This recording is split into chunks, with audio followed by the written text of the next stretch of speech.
जैसा कि हमने बच्चों लास्ट चैप्टर में आपका एक्सप्लोरेशन के रिगार्डिंग पढ़ा था, इस चैप्टर में हम डील करेंगे आपका एक नया चैप्टर जो कि आपका सेकंड चैप्टर है, that is cell the building block of life.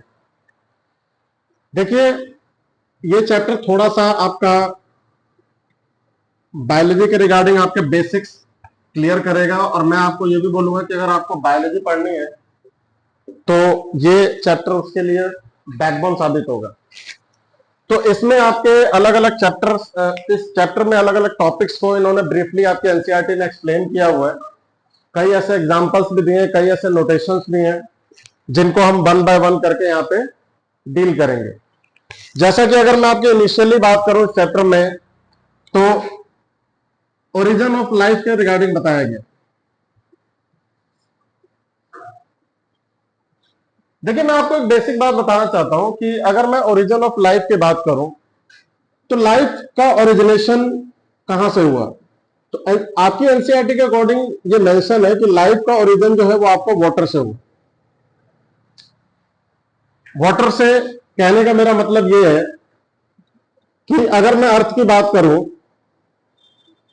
तो जो हमारा एंटायर अर्थ है वो कई पार्ट्स में डिवाइड है। जैसे कि मैं कह सकता हूं lithosphere, atmosphere, hydrosphere.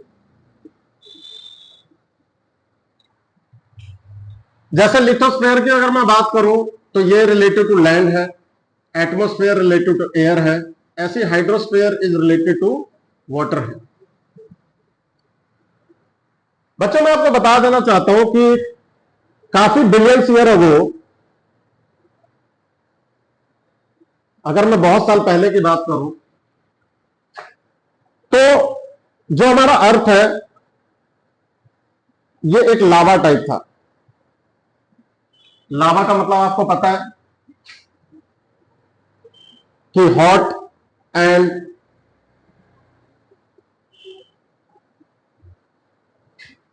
Liquid form. यहां पे लिक्विड फॉर्म बच्चे मेरे कहने का मतलब है वेपर, क्योंकि आपको भी पता है कि जब वेपर आपका कंडेंस होगा तो फाइनली किसमें कन्वर्ट होगा, लिक्विड।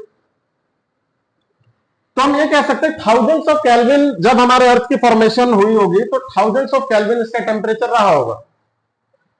अब धीरे धीरे आपको भी पता है कि अगर कोई चीज हॉट है तो धीरे धीरे किसकी तरफ शिफ्ट होगी, कोल्ड की तरफ। अब क्योंकि मान लो हॉट है तो इसका मैं कह सकता हूं फायर है, और वही फायर जब आपका कोल्ड होगा धीरे धीरे तो क्या होगा, वो आपका वेपर है। हॉट का मतलब क्या है कि पूरा का पूरा वेपराइज फॉर्म है, और यही वेपर जब धीरे धीरे धीरे धीरे आपका कन्वर्ट होता गया, कंडेंस होता गया, तो ये फाइनली किसमें कन्वर्ट होगा, जब ये कंडेंस होगा तो किसमें कन्वर्ट होगा, ये लिक्विड फॉर्म में आ जाएगा, और जिसको हम क्या बोलेंगे, वाटर। तो आपके एनसीईआरटी में मेंशन है कि जब लाइफ ओरिजिन हुई तो ना ही वो आपका लिथोस्फेयर पे हुई, ना ही एटमॉस्फेयर पे, लेकिन ये वाला जो पार्ट है that is hydrosphere, that is related to water. Hydrosphere का मतलब क्या हुआ आपका, ocean, river, lakes, ponds etcetera. अब अगर मैं बात करूं यहां पे ओरिजिन ऑफ लाइफ की, तो लाइफ आपका ओरिजिनेट हुआ किससे, जैसा कि हम डील कर सकते हैं वाटर से। लेकिन वाटर में भी देखो, जब इनिशियली आपका वाटर, ऐसा नहीं कि अचानक से एकदम काम हो गया, हमारा एनवायरमेंट एकदम से ठंडा हो गया। इस हॉट कंडीशन से इस लिक्विड फॉर्म में आने के लिए थाउजेंड्स ऑफ ईयर लगे। थाउजेंड्स नहीं, मैं तो ये भी बोलूंगा मिलियंस ऑफ ईयर आपके लग गए। जब मिलियंस ऑफ ईयर आपके लगे और ये आपका हॉट फायर कन्वर्ट हो गया आपका लिक्विड फॉर्म में, तो फाइनली यहां पे बना आपका हॉट स्प्रिंग। हॉट स्प्रिंग में आपको पता है कि एक तरीके से अगर जमीन के अंदर से, हमारे इंडिया के पार्ट में भी अगर आप लद्दाख के एरिया में जाओगे, आपके एनसीईआरटी ने मेंशन किया हुआ लद्दाख में एक पूगा वैली है।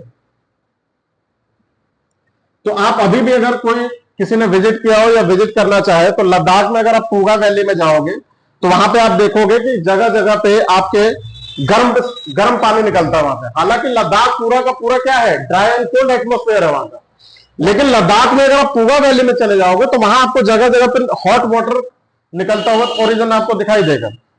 तो आपके एनसीईआरटी कहती है कि हॉट स्प्रिंग में पहली बार लाइफ ओरिजिनेट हुई थी। आखिर सवाल यह भी आता है कि हॉट स्प्रिंग में क्यों हुआ होगा। देखो बच्चों, हॉट स्प्रिंग में होने का मतलब यह है कि एक वार्म एनवायरनमेंट में एनर्जी होती है, और कहीं ना कहीं एनसीईआरटी ये कह रही है कि ये जो आपका वार्म एनवायरनमेंट है जिसमें एनर्जी है, ये एक तरह से रिस्पॉन्सिबल है टू प्रोड्यूस नहीं कह सकते, टू फॉर्म लिविंग मॉलिक्यूल्स। अब ये आपका लिविंग मॉलिक्यूल्स कैसे बने, स्टेप बाय स्टेप, इनिशियली क्या बना, फिर उससे एडवांस होकर इवॉल्व होकर दूसरी चीज क्या बनी, फिर उसके बाद इवॉल्व होकर तीसरी चीज क्या बनी, हम स्टेप बाय स्टेप रिवील करेंगे। अब बच्चे, अभी हमने आपसे ओरिजिन ऑफ लाइफ के रिगार्डिंग डिस्कस किया, और अब हम उसमें आगे थोड़ा बहुत इसमें रिवील करेंगे कि लाइफ अगर ओरिजिनेट हुई तो कैसे। देखिए, अगर मैं आपको बोलूं कि लेट सपोज, ऐसे हमारा अजम्पशन है, हर चीज हम अजम्पशन करते हैं एविडेंस के बेसिस पे, कि मान लो अर्थ में कहीं पे ये आपका वाटर है, और वाटर मान लो वार्म है थोड़ा, जिसका मैंने अभी एग्जांपल दिया हॉट स्प्रिंग। अब देखो बच्चे, ये थोड़ा बहुत वार्म वाटर है, तो यहां पे कुछ मॉलिक्यूल्स बनना स्टार्ट हुआ। इसका मतलब ये है कि वाटर के अंदर कोई रिएक्शन हुई होगी, और क्योंकि लिविंग कंपोनेंट कोई भी हो, इस बात को आप हमेशा याद रखना जब तक आप साइंस की स्टडीज करोगे, कि दुनिया में लिविंग कंपोनेंट कोई सा भी हो, उसका ओरिजिन कहीं ना कहीं एक बेसिक मॉलिक्यूल होता है, और वो बेसिक मॉलिक्यूल्स आपके होते हैं प्रोटीन, कार्बोहाइड्रेट एंड फैट, जिसमें से प्रोटीन को बिल्डिंग ब्लॉक बोला जाता है। किसके लिए? लाइफ के लिए। अब जैसे ये अजम्पशन है कि ये जो वाटर है, कुछ यहां पे आपका प्रेशर ज्यादा होगा, टेम्परेचर ज्यादा होगा, और कुछ प्रेशर टेम्परेचर में कुछ ऐसी स्पार्किंग वगैरह हुई होगी। क्योंकि आपके एनसीईआरटी ने उतना मेंशन नहीं किया, तो मैं आपको एक बेसिक आइडिया देना चाहता हूं कि मान लो कि अर्थ पूरा का पूरा हॉट होगा।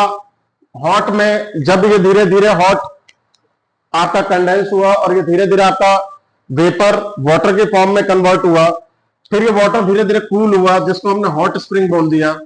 फिर इस हॉट स्प्रिंग बनने के बाद यहां पे प्रेशर और टेम्परेचर का एक कॉम्बिनेशन प्रोड्यूस हुआ होगा, और उस कॉम्बिनेशन में एक स्पार्किंग हुई होगी।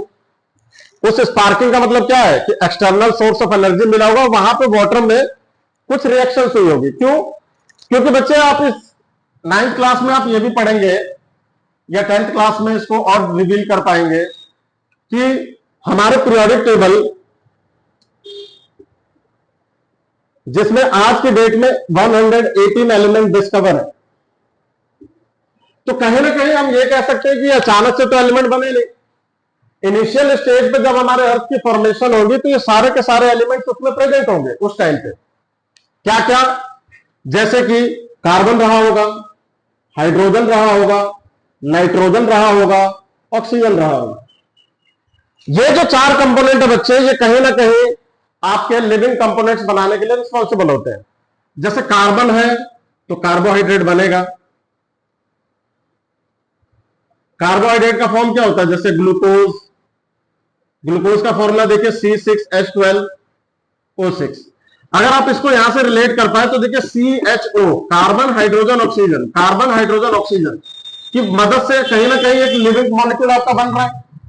ऐसे ही अगर मैं नाइट्रोजन की बात करूं तो यहां अमाइनो एसिड बना होगा, और अमाइनो एसिड फाइनली किसमें कन्वर्ट होता है? प्रोटीन। तो बिना अमाइनो एसिड के प्रोटीन भी नहीं बन सकता। ऐसा लास्ट चैप्टर में भी मैंने डिस्कस किया था जब मैं एक्सप्लोरेशन बता रहा था। तो मिला जुला के कहने का मतलब यह है कि जब भी आपके लाइफ आपका ओरिजिनेट हुआ होगा, तो आपके एनसीईआरटी एक पॉइंट्स में रिवील करना चाहती है, एक स्टैंडा उन्होंने पहले ही मेंशन किया हुआ है कि लाइफ जब ओरिजिनेट हुआ तो धीरे धीरे, ऐसा नहीं कि लाइफ अचानक से आ गई, वो ये बताते कि सबसे पहले मॉलिक्यूल्स की फॉर्मेशन स्टार्ट हुई। अब जैसा देखा जाए तो कार्बन हाइड्रोजन नाइट्रोजन ऑक्सीजन एक एलिमेंट है आपका।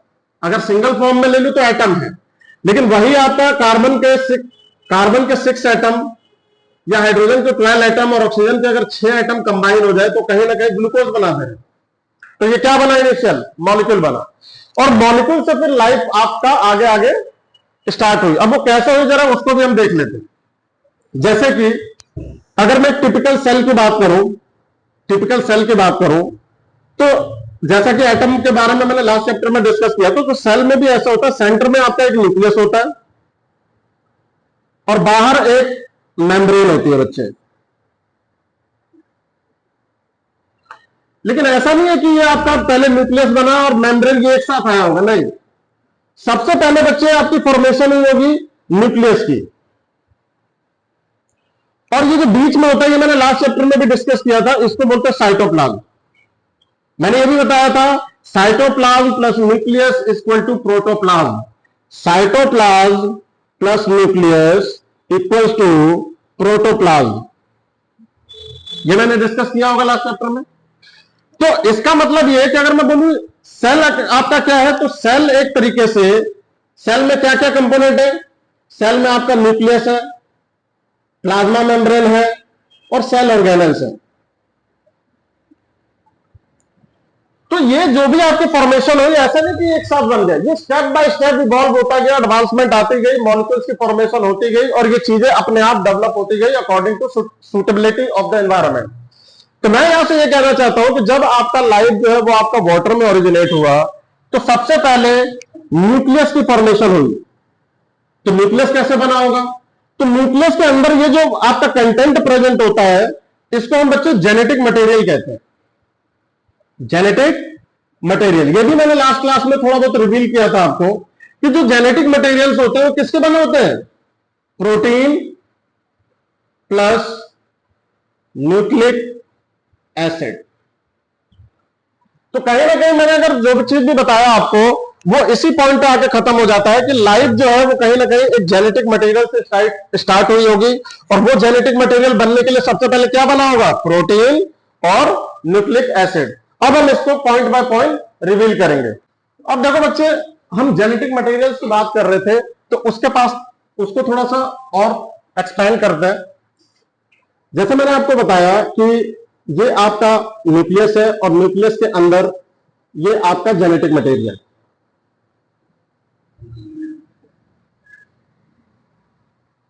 तो जरा इस पे डील करते हैं, इसको थोड़ा सा ध्यान से सुनना क्योंकि यहां से आपका बेसिक चैप्टर स्टार्ट होने वाला है।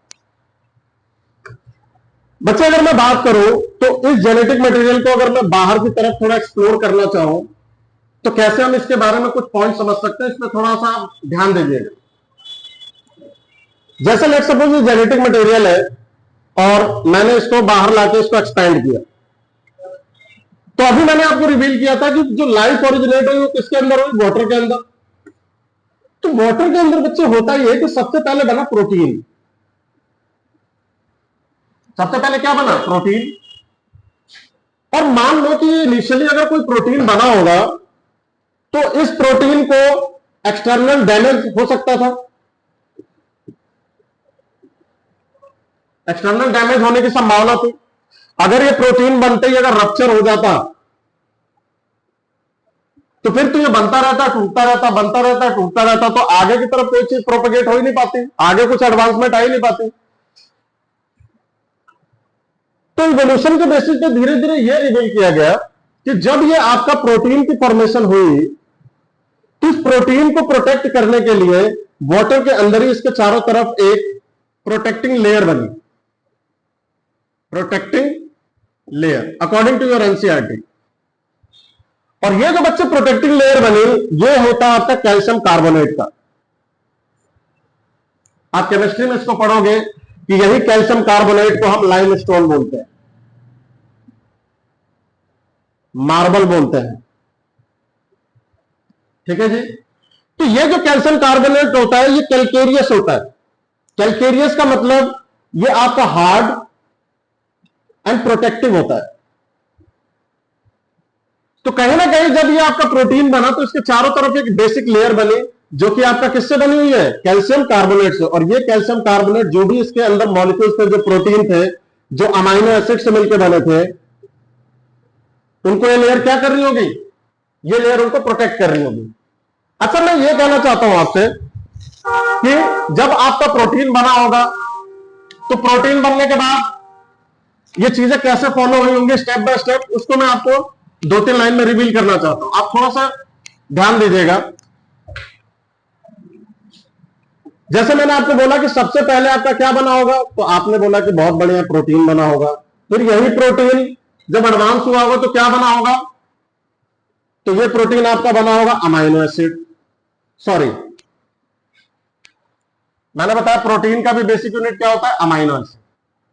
या फिर मैं अगर शुरू से स्टार्ट करूं तो मैं ये कह सकता हूं सबसे पहले एटम्स, ग्रुप ऑफ एटम से क्या बना होगा मेरा?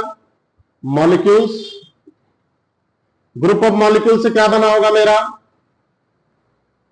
केमिकल।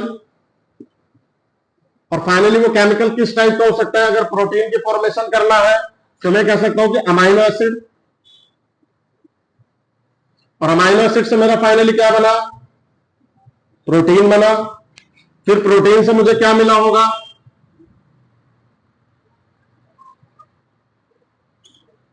Genetic material.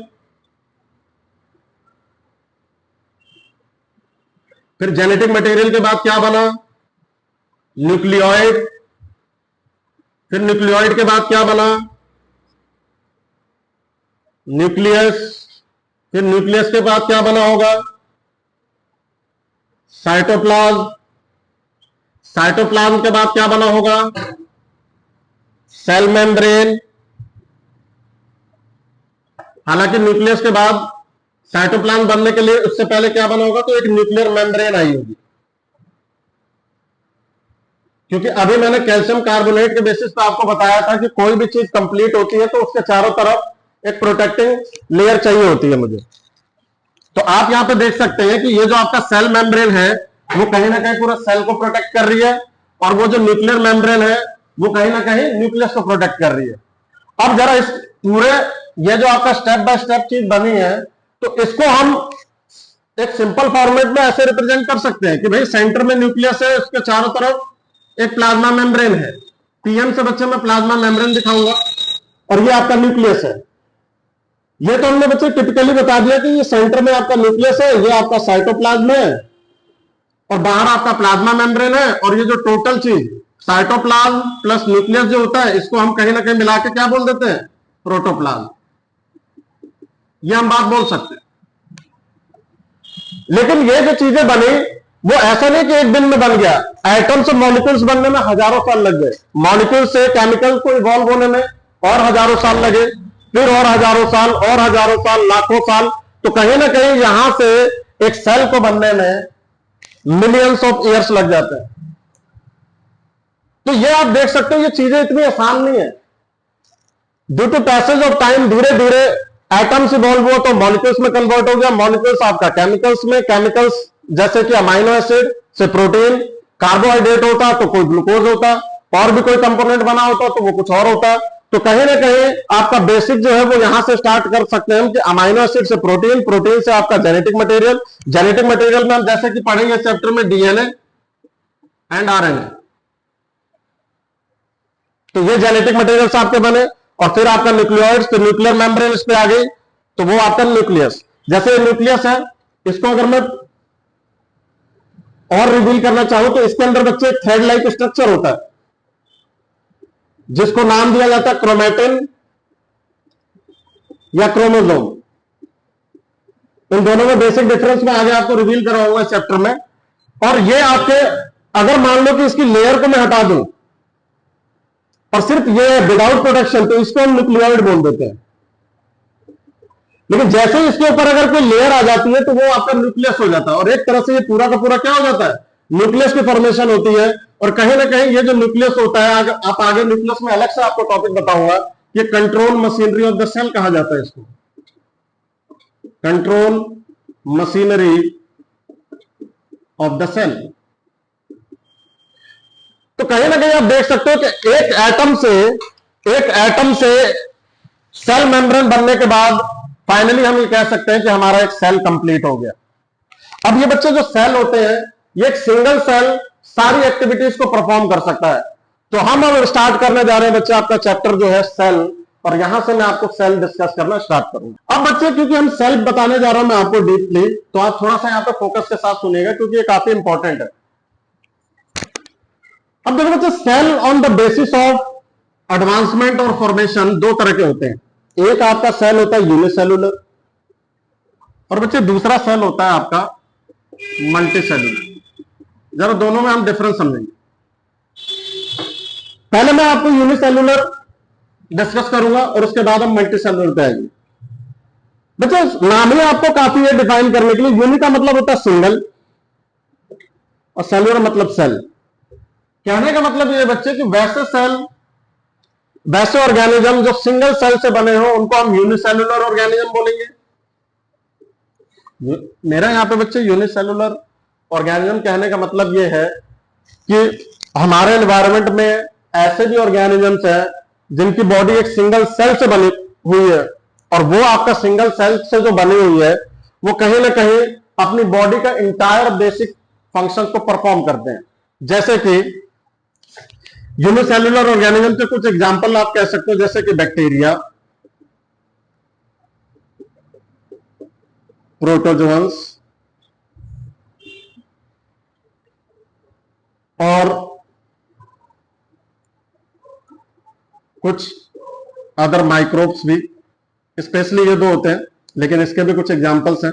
जैसे फंजाई में ईस्ट होता है तो वो यूनिसेलुलर होता है, तो उतना आपको डीप में नहीं जाना, लेकिन आप ये ध्यान रख सकते हो कि यूनिसेलुलर ऑर्गेनिजम्स भी ऐसे हो सकते हैं जो अपनी बॉडी का पूरा फंक्शन एक सिंगल सेल पर रिवील कर सकते हैं।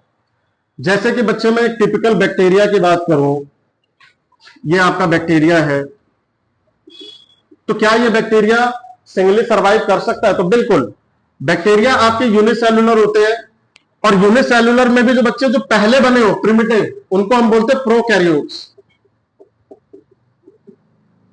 मैं आपको कुछ पॉइंट्स रिवील करना चाहता हूं बच्चे कि कहीं अगर वर्ड आपका कैरियो लगा हो तो इसका मतलब होता है न्यूक्लियस। तो अगर आपको मैं ये बोलूं कि प्रो का मतलब क्या होता है? प्रिमिटिव। तो जो न्यूक्लियस इनिशियली पहली बार बना हो उसको हम प्रोकैरियोट कहते हैं, और जिनका न्यूक्लियस वेल डेवलप हो, जैसे अगर मैं बोलूं प्रोकैरियोट, तो इसका मतलब प्रिमिटिव न्यूक्लियस। कहने का मतलब यह कि ये सेल इतने डेवलप होते नहीं है। जैसे प्रोकैरियोट का एग्जांपल हो गया आपका बैक्टीरिया। वहीं पे अगर यू लग जाए वर्ड, यू कैरियोट, बायो में बच्चे कहीं भी अगर यू वर्ड लग जाता है इसका मतलब होता है ट्रू। मतलब यहां पर जो आपका न्यूक्लियस है, इसको चारों तरफ वेल डिफाइंड मेम्ब्रेन है। वेल डिफाइंड, ये वर्ड बड़ा इंपॉर्टेंट है, वेल डिफाइंड मेम्ब्रेन या न्यूक्लियर मेम्ब्रेन हम कह सकते हैं। अगर आपका वेल डिफाइंड न्यूक्लियर मेम्ब्रेन है तो वो आपका यूकैरियोटिक सेल हो जाते हैं। और यूकैरियोटिक मतलब यूनिसेलुलर भी हो सकते हैं और मल्टीसेलुलर भी, लेकिन यूकैरियोट का मतलब होता है ट्रू सेल। यूकैरियोट का मतलब क्या होता है? True cell. और अगर मान लो कि इनके चारों तरफ अगर प्रोटेक्टिव लेयर वेल डिफाइंड नहीं है तो वो आपका प्रोकैरियोटिक मतलब primitive. Back to the point कि अगर मैं एक सेल, सिंगल सेल की बात करूं, तो जैसे मैंने एक बैक्टीरिया का सिंगल सेल ले लिया, तो क्या ये जो आपका बैक्टीरिया है ये रेस्पिरेशन कर सकता है? बिल्कुल कर सकता है बच्चे। एक सिंगल सेल है फिर भी रेस्पायर कर सकता है। क्या ये डाइजेशन कर सकता है? इसका आंसर भी बच्चे यस है, बिल्कुल कर सकता है। क्या ये एक्सचेंज ऑफ मटेरियल कर सकता है? तो इसका आंसर भी है बच्चे कि बिल्कुल कर सकता है। क्या ये रिस्पॉन्स कर सकता है? बच्चे अगर ये रिस्पॉन्स नहीं करता तो दुनिया इनसे परेशान क्यों रहती? आप जानते हो बैक्टीरिया से डिफरेंट टाइप्स ऑफ हमारी बॉडीज में या अलग अलग एनिमल्स में डिजीज फैलती है। तो कहीं ना कहीं ये डिजीज का एजेंट होता है, तो कहीं ना कहीं अगर बॉडी में एंटर करता है तो रिस्पॉन्स करता ही है। अगर रिस्पॉन्स कर रहा है तभी तो इसका रोल है। तो एक सिंगल सेल भी इतनी सारी चीजें कैसे कर सकता है, ये नेक्स्ट क्वेश्चन आपके दिमाग में आना चाहिए।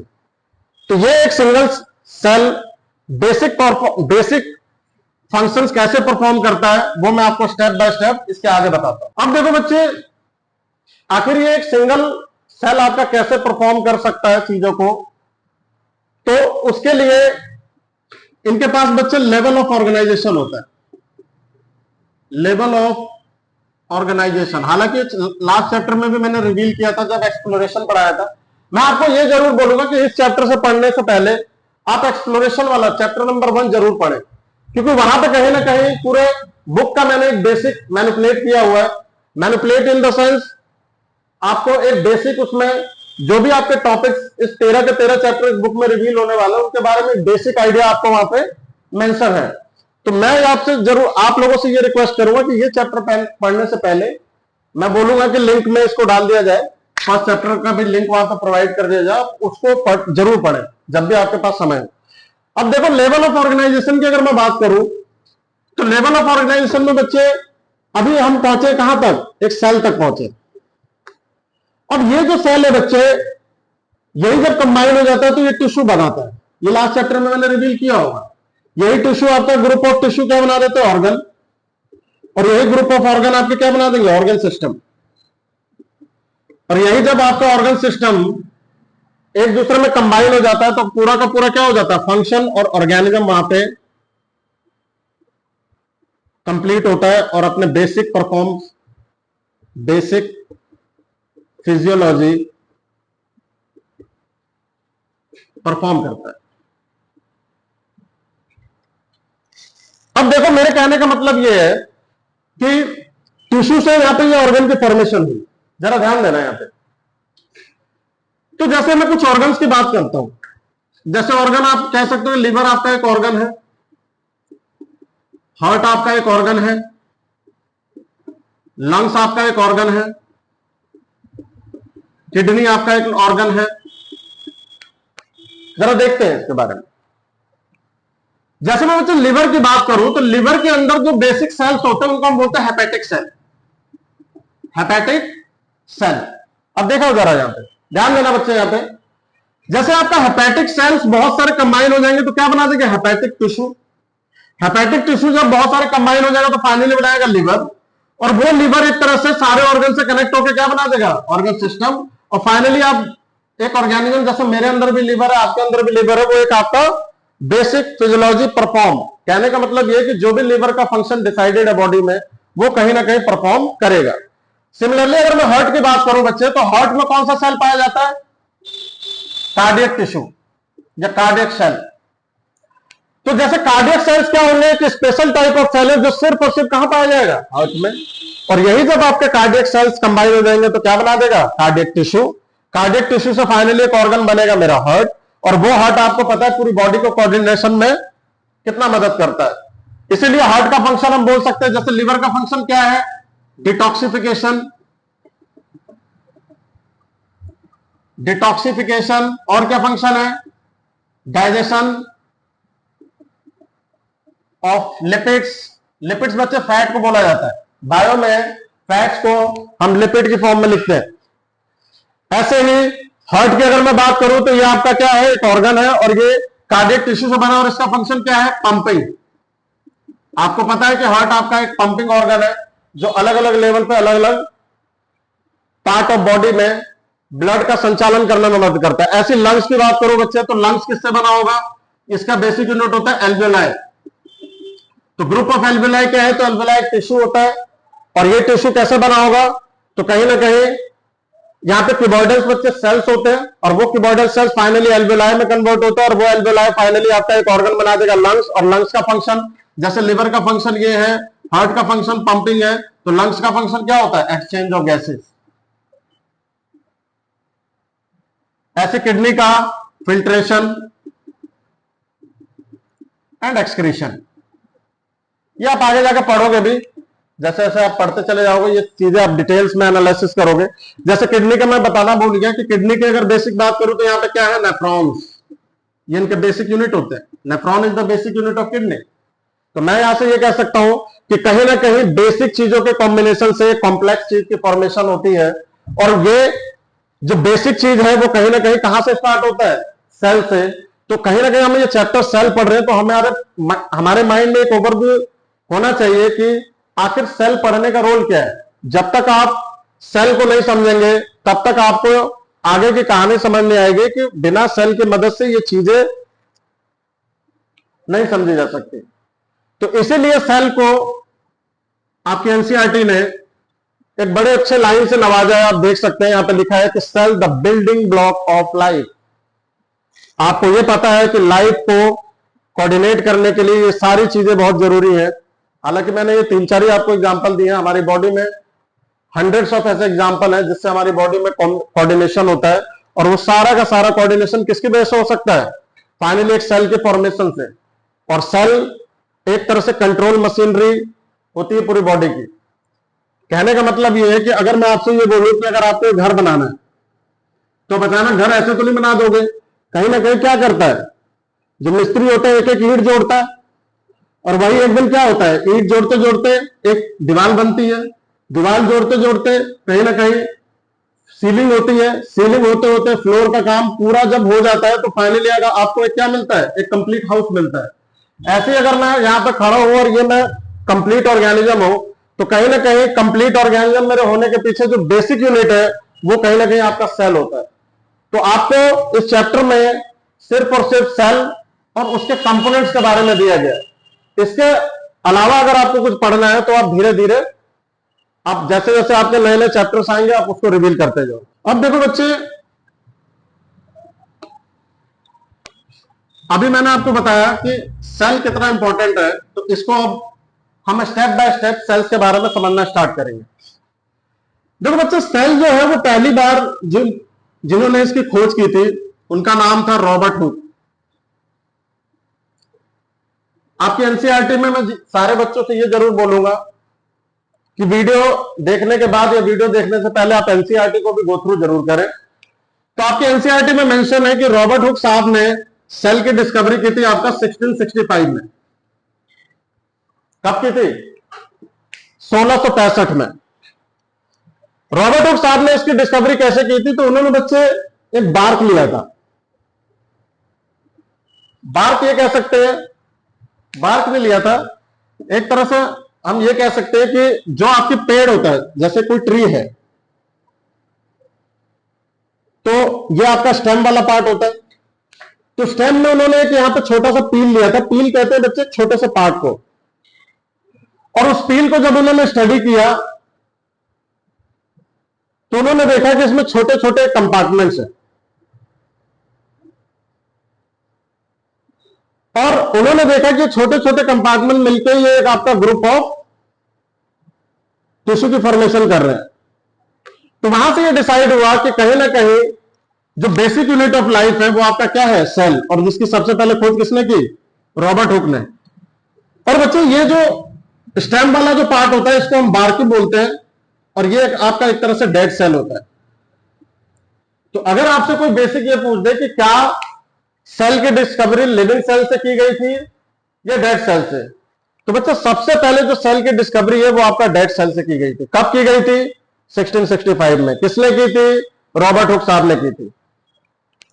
और बच्चे, सारे बच्चों के मन में एक सवाल ये आता है कि यार ये क्यों कर पाए, इससे पहले वाले साइंटिस्ट या कोई स्कॉलर क्यों नहीं कर पाया? तो बच्चे 1665 के अराउंड एक कॉन्सेप्ट आया था आपका मैग्निफिकेशन का। तो यहां पे मेन वर्ड जो है बच्चे वो मैग्निफिकेशन है। मैग्निफिकेशन एक बहुत इंपॉर्टेंट वर्ड है जो कि आप फिजिक्स में पढ़ोगे। मैग्निफिकेशन का मतलब ये होता है कि कोई भी चीज को 200 या 300 एक्स टाइम्स दिखाना। जैसे मान लो कि एक सेल का साइज है और उसको मैं 300 टाइम्स लार्ज कर दूं, किसी चीज को अगर मैं एक्सपैंड करके बड़ा कर दूं तो उसको बच्चे मैग्नीफाई वर्ड यूज करते हैं और साइंटिफिक टर्म में उसको मैग्निफिकेशन बोलते हैं। और ये जो बच्चे मैग्निफिकेशन हो पाए ये कहीं ना कहीं आपका study of mirror and lens की मदद से हो पाया। मदद होने का मतलब यह बच्चे कि रॉबर्ट हुक के टाइम पे चीजों को मैग्नीफाई करने के लिए एक आपका डिवाइस डिस्कवर हुआ जिसका नाम रखा गया माइक्रोस्कोप। तो इस माइक्रोस्कोप में उन्होंने जब देखा तो उनको यह नजर आया कि एक लिविंग कंपोनेंट में एक छोटे छोटे कंपार्टमेंट ऑफ सेल नजर आए उनको, जिन्होंने इनका बेसिक नाम दिया सेल। और वहां से बच्चे डिसाइड हुआ कि सेल से ही हर चीजें बनी होती हैं। उसके बाद बच्चे नॉन लिविंग के बाद लिविंग सेल भी डिस्कवर किया है लेटर ऑन। कैसे? पॉन्ड आपने सुना होगा, पॉन्ड तालाब। एक हमारे साइंटिस्ट थे जिनका नाम था Anton von Leeuwenhoek, Anton von Leeuwenhoek. इन्होंने बच्चे क्या किया कि पॉन्ड से पानी निकाला और उस पानी में जब उन्होंने उस पानी का स्लाइड बनाया और उस स्लाइड को जब माइक्रोस्कोप के अंदर रिवील किया तो इन्होंने देखा कि उसके अंदर कुछ मूवमेंट्स हो रही थी सेल्स की। तो वहां से यह पता लगा कि लिविंग सेल्स भी होते हैं। लेटर ऑन और भी डिस्कवरी हुई, जैसे रॉबर्ट ब्राउन साहब ने न्यूक्लियस की खोज की। क्योंकि बच्चे ये जो सेल होता है, सेल के रिस्पेक्ट में न्यूक्लियस बहुत छोटा होता है, स्मॉल। तो मैग्निफिकेशन में उतनी एडवांसमेंट उस वक्त नहीं थी, लेकिन लेटर ऑन जब चीजें और मैग्नीफाई होने की हमारे पास इन्वेंशन होते गया और चीजों को हम मैग्नीफाई करने में सक्षम होते गए, तो वहां से रॉबर्ट हुक साहब ने इस लेंस को और मैग्निफिकेशन करके फाइनली न्यूक्लियस की भी खोज कर ली थी कि सेल के सेंटर में क्या है। तो ये आप एक तरह से देख सकते हैं कि सेल की खोज कैसे हुई, स्टेप बाय स्टेप।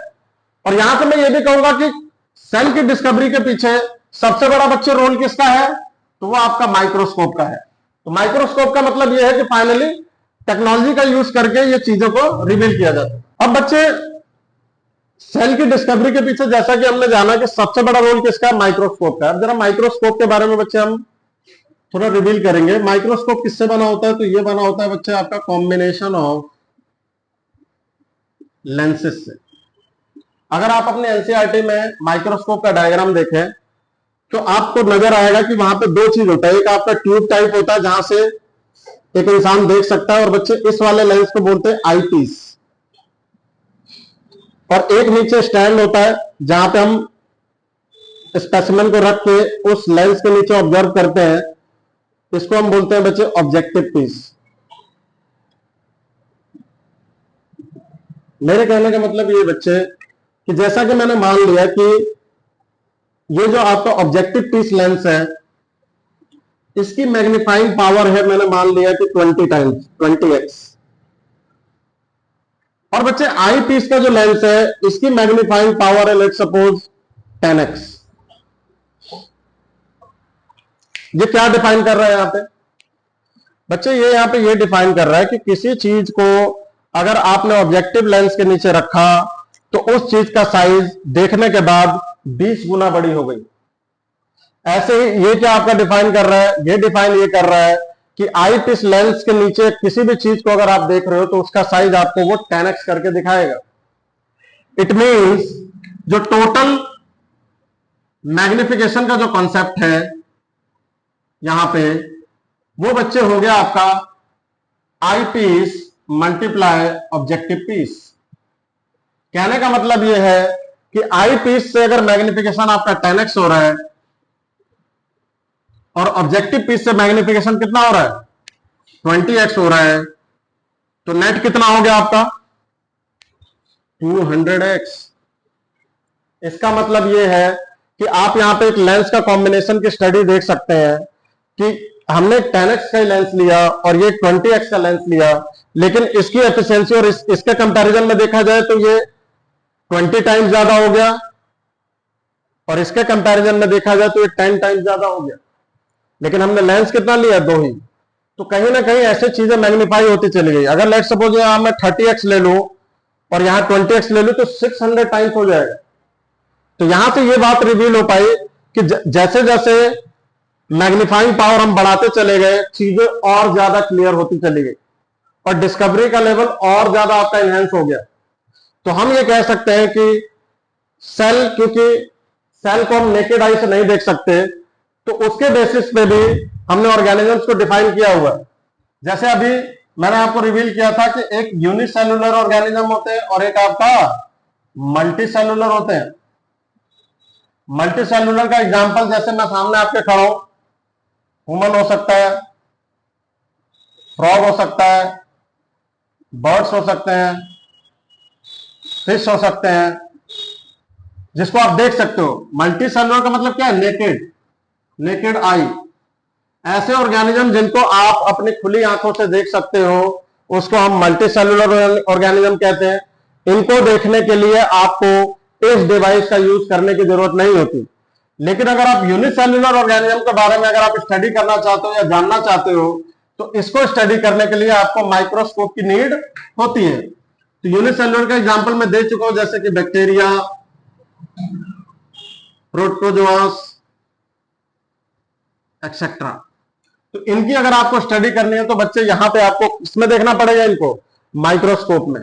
तो फाइनली छोटे से बड़े की तरफ हम जाते हैं। तो सबसे पहले जो सेल की डिस्कवरी हुई वो किसकी मदद से हो पाई? माइक्रोस्कोप की मदद से हुई। और माइक्रोस्कोप की मदद से जिन हम भी ऑर्गेनिज्म को हम देखते हैं उनको हम क्या बोलते हैं? यूनिसेलुलर। और जिनको हम नेकेड आई से देख सकते हैं उनको क्या बोलते हैं? Multi cellular. अब हम थोड़ा यूनिसेलुलर और मल्टी सेलुलर को डिटेल में रिवील करेंगे। अब देखो बच्चों, जो माइक्रोस्कोप होता है आपका,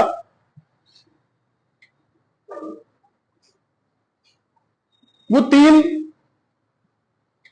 प्रॉपर्टीज पे काम करता है। आखिर हम माइक्रोस्कोप का यूज क्यों करते हैं? या कि एनसीईआरटी ने एक पैराग्राफ में बड़ा अच्छा समझाया हुआ है। मैं आपसे रिक्वेस्ट करूंगा कि आप उस पैराग्राफ को जरूर रीड करें। आपकी एनसीईआरटी कहती है कि माइक्रोस्कोप से जब भी हम कोई चीज कर रहे होते हैं, माइक्रोस्कोप एक्सप्लोरेशन में कह सकता हूं, अगर आप माइक्रोस्कोप की मदद से कोई चीज एक्सप्लोर कर रहे हैं तो आप इसके 3 मेन फंक्शन होते हैं। पहला आपका रिजोल्यूशन। पहला आपका फंक्शन क्या है? रिजोल्यूशन। दूसरा फंक्शन है आपका कॉन्ट्रास्ट। और चौथा फंक्शन, सॉरी, तीसरा फंक्शन है आपका बच्चे मैग्निफिकेशन। आप मुझे बता सकते हो इन तीनों वर्ड का मतलब क्या है? What is the meaning of resolution? बच्चे रिजोल्यूशन का सिंपल मतलब होता है क्लैरिटी, कि जो भी चीज हम माइक्रोस्कोप की मदद से देख रहे हैं, जिस स्पेसिमेन को देखते वक्त उसकी क्लैरिफिकेशन कितनी अच्छी है। ऐसे कॉन्ट्रास्ट, कॉन्ट्रास्ट का मतलब क्या होता है? Colour difference. Colour difference. जब भी हम कोई सी चीज को देख रहे होते हैं तो उसके अंदर कौन सी चीज क्या है, जैसे न्यूक्लियस के अंदर क्या है, वहां थोड़ा डार्क है, चारों तरफ थोड़ा लाइट है, तो वहां पे कलर डिफरेंस जरूर आना चाहिए। तो ये सब मैग्निफिकेशन में बहुत ख्याल रखा जाता है। और थर्ड वर्ड है बच्चे आपका मैग्निफिकेशन। और ये आप जानते हो, अभी मैंने बताया आपको कि 10x इंटू 20x क्या हो जाता है आपका? 200x। तो वो एक तरह से मैग्निफिकेशन हुआ। मैग्निफिकेशन का मतलब होता है n टाइम्स लार्ज। तो यहां से मैं आपको यह कह सकता हूं बच्चे कि माइक्रोस्कोप यूज करने के पीछे 3 फंक्शन होते हैं मेन, कि चीजों को मैं कितनी क्लैरिटी से देख पा रहा हूं, देखते वक्त उसमें क्या कलर डिफरेंस आ रहा है, और जो चीज मैं देख रहा हूं पहले के कंपैरिजन में कितना ज्यादा टाइम्स बड़ी है। तो ये तीनों जो वर्ड्स हैं इनका बहुत बड़ा इंपॉर्टेंट रोल है। अब बच्चे हम सेल के बारे में कुछ पॉइंट्स स्टार्ट करने जा रहे हैं, और आप हो सके तो पॉइंट्स को लिख भी सकते हैं। अब बच्चे जो सेल आपका बना था, मैं वापस उसी पॉइंट पे आता हूं कि ये मेरा सेंटर में न्यूक्लियस और बाहर आपका बनता है प्लाज्मा मेम्ब्रेन। Plasma membrane. और मैंने आपको यह भी बताया कि प्लाज्मा मेम्ब्रेन की फॉर्मेशन क्यों होती है? क्यों होती है प्लाज्मा मेम्ब्रेन की फॉर्मेशन? तो जरा हम देखेंगे बच्चे, जब आपका सिंगल सेल ऑर्गेनिज्म जैसे कि बैक्टीरिया है तो यह प्लाज्मा मेम्ब्रेन उसके लिए बहुत बड़ा रोल प्ले करता है। प्लाज्मा मेम्ब्रेन को बच्चे एक दूसरा नाम होता है selectively permeable membrane. Selectively permeable membrane का मतलब क्या है? कि जैसे मान लो ये चारों तरफ वाटर है, और वाटर में एक छोटा सा बैक्टीरिया है, ये छोटा सा एक बैक्टीरिया है, तो इसके चारों तरफ बहुत सारे केमिकल्स हैं, मॉलिक्यूल्स हैं। लेकिन बच्चे ये जो भी कुछ प्रेजेंट है ये इसकी बॉडी को रिक्वायर नहीं है। तो क्या चीज इसकी बॉडी के लिए यूजफुल है और क्या चीज नहीं है, उसका ख्याल कौन रखता है? Plasma membrane. जैसे let suppose exchange of material के लिए इसको वाटर चाहिए, तो कितना वाटर चाहिए, किस कॉन्सेंट्रेशन पे वाटर चाहिए, उसका ख्याल कौन रखेगा? Plasma membrane. अंदर मान लो कि इसके अंदर कोई चीज एक्सक्रीट आउट हो रहा है या कोई चीज वेस्ट प्रोड्यूस कर रहा है तो उसको भी बाहर एक्सक्रीट करना है इसको। तो कौन सी चीज बैक्टीरिया के सेल से बाहर आनी चाहिए और कौन सी चीज इसके अंदर जानी चाहिए, इसका ख्याल कौन रखता है? Plasma membrane. प्लाज्मा मेम्ब्रेन को हम एक तरह से ये कह सकते हैं गेट कीपर होता है, gate keeper of the cell. और यही डिसाइड करता है कि सेल अपना फंक्शन किस रेट पे कर पा रहा है। जैसे मैं यूनिसेल्युलर और मल्टीसेल्युलर में जरा डिफरेंस आपको बताता हूं। यूनिसेल्युलर जो होता है बच्चे, वो आपका प्रिमिटिव है। प्रिमिटिव का मतलब वेल डिफाइंड नहीं होता, जबकि मल्टीसेल्युलर की बात करूंगा तो ये एडवांस होता है और वेल डिफाइंड होता है। ये क्या है? आपका एडवांस है और आपका वेल डिफाइंड है। कैसे जरा देखते हैं बच्चों। ये अगर सेल है तो यहां पे एक्सचेंज ऑफ गैस कौन करवा रहा है? कौन करवा रहा है? पीएम। पीएम मैंने बताया था, प्लाज्मा मेम्ब्रेन। एक्सक्रीशन किसके द्वारा हो रहा है? PM, plasma membrane. रेस्पिरेशन किसके द्वारा हो रहा है? PM, plasma membrane. सेंसेशन किसके द्वारा रिसीव हो रहा है? Plasma membrane. वहीं पे अगर मैं मल्टीसेलुलर की बात करूं तो यहां पे डाइजेशन के लिए क्या है? ऑर्गन है, डाइजेस्टिव ऑर्गन।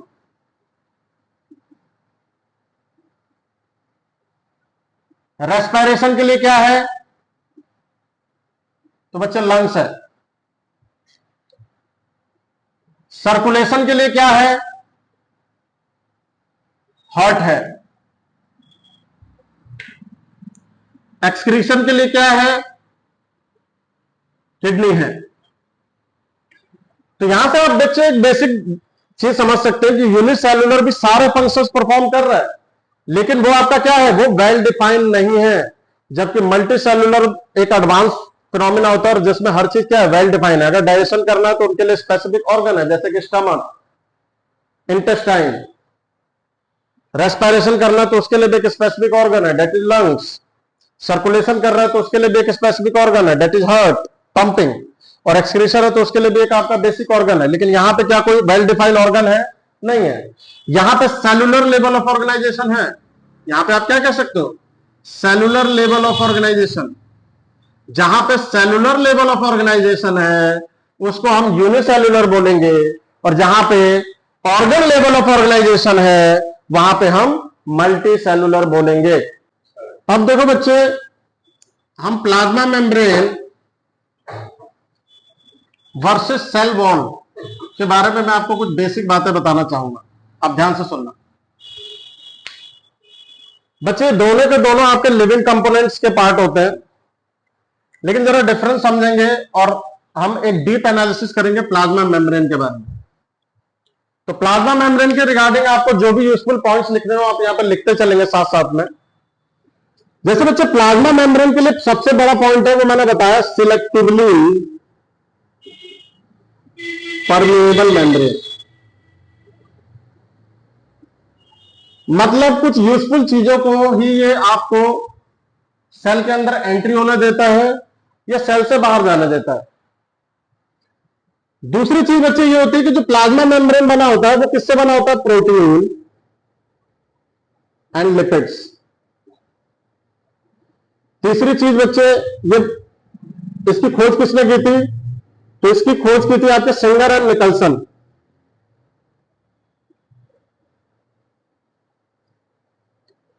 और ये जो आपका प्रोटीन और लिपिड होता है इसी को हम बोलते हैं बायलिपिड लेयर। बायलिपिड लेयर। इसका मतलब ये बच्चे कि जो प्लाज्मा मेम्ब्रेन होता है वो आपका परमेएबल मेम्ब्रेन होता है। सिलेक्टिवली कि कौन सी चीज यूजफुल है सेल के कंपोनेंट के लिए उसको वो अंदर आने देगा, या कौन सी चीज उसके लिए वेस्ट है उसको जाने देगा। अगर कोई भी चीज सेल के लिए हार्मफुल होगी तो उसको ये एंट्री नहीं देगा, और जो चीज सेल के लिए हार्मफुल होगा उसको वो एग्जिट दे देगा।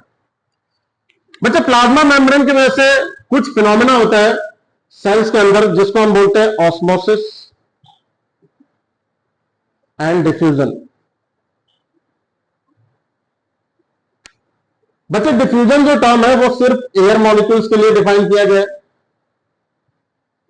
और ऑस्मोसिस जो टर्म है वो आपका डिफाइन किया गया है वाटर मॉलिक्यूल्स के लिए। जब हम समझेंगे कि ऑस्मोसिस क्या है आपका, बच्चे ऑस्मोसिस जैसा कि यहां पे लिखा हुआ है साफ शब्दों में कि सिर्फ वाटर मॉलिक्यूल्स के लिए एप्लीकेबल होता है, तो ऑस्मोसिस में हम ये कह सकते हैं exchange of water molecule from higher concentration of water to lower concentration of water or low concentration of solution to higher concentration of solution. और किसके लिए डिफाइन है ये? Movement of water, movement of water. जरा समझते हैं इस बात को बच्चे, ध्यान दीजिएगा। अगर मैं आपसे ये बोलूं कि लेट सपोज मैंने 2 कंटेनर लिए, ध्यान देना जरा यहां पे, ये कंटेनर आपका ए है और ये आपका एक कंटेनर बी है, और बीच में मैंने एक मेम्ब्रेन लगा दी जिसको मैंने बोला PM, that is selectively permeable membrane. मैंने क्या किया कि एक कंटेनर में आपका 1 लीटर पानी लिया और दूसरे कंटेनर में भी 1 लीटर पानी लिया। इसका मतलब यह है बच्चे कि पानी की क्षमता दोनों में सेम है। साइंस में बच्चे पानी की क्षमता को हम बोलते हैं वाटर पोटेंशियल। इसका मतलब यह है कि इस टाइम पे वाटर पोटेंशियल जितना इसमें है उतना ही वाटर पोटेंशियल इसमें है। कहने का मतलब यह बच्चे कि एक ये रूम है जिसमें लेट सपोज 1000 लोग सो रहे हैं, ये भी एक रूम है जिसमें आपका 1000 लोग सो रहे हैं। अचानक से क्या किया कि बाहर से मैंने इसमें एक सॉल्ट डाल दिया, किस कंटेनर में? एक कंटेनर में।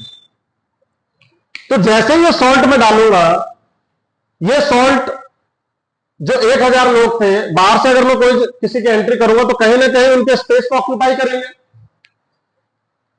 तो यहां पे जो बच्चे वाटर मॉलिक्यूल हैं आपके भर भर के, उनके बीच में कहीं ना कहीं सोडियम और क्लोरीन आ जाएंगे, क्योंकि सॉल्ट का फॉर्मूला होता है सोडियम क्लोराइड, टेबल सॉल्ट की बात कर रहा हूं। तो ये कहीं ना कहीं सोडियम और क्लोरीन क्या करेंगे? इनकी मूवमेंट पर रोक लगाएंगे। लेकिन यहां पे ऑन द अदर हैंड में देखूं तो ये आपका फ्री है, ये आपका क्या है? फ्री है। इस फ्री होने की वजह से बच्चे यहां का जो वाटर पोटेंशियल है, यहां का जो वाटर पोटेंशियल है वो ज्यादा है और यहां पे वाटर पोटेंशियल कम है।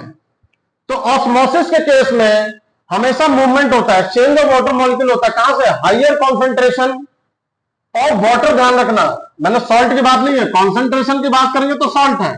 मैं अभी सिर्फ पानी की बात कर रहा हूं कि पानी का पोटेंशियल ज्यादा किसके पास है? पानी का पोटेंशियल इसके पास इसलिए ज्यादा है क्योंकि यहां पे कोई सॉल्ट मॉलिक्यूल नहीं है, ये फ्री है पानी। तो यहां पे सिर्फ पानी पानी की कॉन्सेंट्रेशन है, यहां पे पानी की कॉन्सेंट्रेशन को कौन खा जा रहा है? सॉल्ट ले ले रहा है। तो यहां पे एक तरह से सॉल्ट के रिस्पेक्ट में पानी की कॉन्सेंट्रेशन कम हो रही है। तो हम ये कह सकते हैं कि वाटर मॉलिक्यूल इस परमेबल मेम्ब्रेन से बी से ए की तरफ मूव करना स्टार्ट कर देगा। किसका? ये हो रहा है बच्चे मूवमेंट ऑफ वाटर। किसका हो रहा है? Movement of water. लेकिन अगर मैं सॉल्ट की बात करूं तो वो रिवर्स होगा आपका, सॉल्ट आपका ऐसे जाएगा। तो ये क्या होगा? Movement of salt. तो ऑस्मोसिस को बच्चे हम डिफाइन कर सकते हैं, osmosis is the phenomena by which movement of water take place from higher concentration of water to lower concentration of water, और the movement of salt take place from higher concentration of salt to lower concentration of salt. लेकिन ये movement होने के लिए बीच में requirement क्या चाहिए? Plasma membrane. तो आप यहां से ये समझ सकते हैं कि प्लाज्मा मेम्ब्रेन का कितना बड़ा रोल है, किसमें? ऑस्मोसिस में। ऐसे बच्चे ऑस्मोसिस के साथ साथ एक दूसरा वर्ड आता है आपका, जिसको हम बोलते हैं डिफ्यूजन। डिफ्यूजन समझने को आप ऐसे समझ सकते हो कि जैसे अगर आपका रूम है, रूम में मैंने स्प्रे किया परफ्यूम, तो मान लो ये परफ्यूम बॉटल है, ऊपर एक इसका स्प्रे लगा होता है जिसको हम प्रेस करते हैं, और ये चारों तरफ मान लो आपका रूम है और ये आपका परफ्यूम है। तो आप देख सकते हो चारों तरफ की अगर मैं बात करूं तो वहां पर मॉलिक्यूल दूर दूर है, क्योंकि एयर है, एयर में मॉलिक्यूल सेपरेटेड होते हैं। लेकिन इस बॉटल की बात करूं तो यहां पे बच्चे उसको प्रेस किया हुआ है। प्रेस करने का मतलब यह है कि अंदर जो परफ्यूम होता है वो लिक्विड फॉर्म में होता है। जैसे ही उसको नोजल को प्रेस करते हो, लिक्विड आपका वेपर बन के किसमें कन्वर्ट हो जाता है? गैस में। अब बताओ गैस का कॉन्सेंट्रेशन बाहर ज्यादा है या अंदर है? तो अंदर है। तो हम ये कह सकते हैं कि डिफ्यूजन के केस में मूवमेंट जो होता है, movement of gas molecules from higher concentration to lower concentration. तो डिफ्यूजन की मदद से हमारा क्या हो जाएगा? एक्सचेंज ऑफ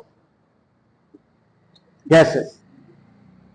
और बच्चे हम एक्सचेंज ऑफ गैसेस क्यों पढ़ रहे हैं? क्योंकि लिविंग ऑर्गेनिज्म में जैसे लेट सपोज मैं खड़ा हूं, मैं सांस ले रहा हूं, छोड़ रहा हूं, तो कहीं ना कहीं क्या हो रहा है? Exchange of gases. तो ये जो डिफ्यूजन है ये कहां पे हो रहा होगा? मेरे लंग्स में। और जो ऑस्मोसिस मैंने पढ़ा वो कहां होगा? Roots of plant. अब मैं ऑस्मोसिस के आपको दो एक बेहतरीन एग्जांपल बताऊंगा, ध्यान दीजिएगा। अब देखो बच्चे, प्लाज्मा मेम्ब्रेन के बारे में हमने देख लिया और उसका मेन फंक्शन भी हमको समझ आ गया। अब दूसरा पार्ट है आपका सेल वॉल। बच्चे सेल वॉल जो होता है ये तीन टाइप के ऑर्गेनिज्म में पाया जाता है। पहला है आपका बैक्टीरिया, दूसरा है आपका प्रोटिस्टा या इसको प्रोटोजोन्स भी बोला जाता है, और तीसरा है बच्चे आपका बैक्टीरिया, प्रोटिस्टा, और तीसरा क्या है? Plants and fungus. प्लांट्स और फंगस, ये चार आपकी कैटेगरी होती है जहां पे आपको सेल वॉल देखने को मिलेगा। बच्चे सेल वॉल का जो मेन फंक्शन होता है वो आपका protection from external stress and environment. जैसे बच्चे मैं टिपिकल प्लांट की बात करूं तो अलग अलग ऑर्गेनिज्म का जो सेल वॉल का जो केमिकल होता है वो अलग अलग होता है। जैसे प्लांट्स का जो सेल वॉल होता है बच्चे वो आपका सेलुलोज से बना होता है। ऐसी फंगस की बात करूं तो ये काइटिन से बना होता है। बैक्टीरिया की बात करूं तो अदर टाइप्स के एसिड से बना होता है। एसिड एंड फास्फोरस के कंटेंट होते हैं। प्रोटिस्टा की बात करूं तो ये सिलिकॉन वगैरह से बना होता है। सिलिका वॉल होती है यहाँ पे। तो अलग अलग ऑर्गेनिजम्स की जो सेल वॉल होती है वो अलग अलग मॉलिक्यूल से बनी होती है और सबका बेसिक फंक्शन क्या है? Protection from external stress and environment. अब बच्चे सवाल ये आता है कि जैसे प्लांट का मैं एग्जांपल लूं तो उसको सेल वॉल की जरूरत क्यों है? आपको पता है बच्चे कि प्लांट जो है वो लोकोमोशन नहीं कर सकता।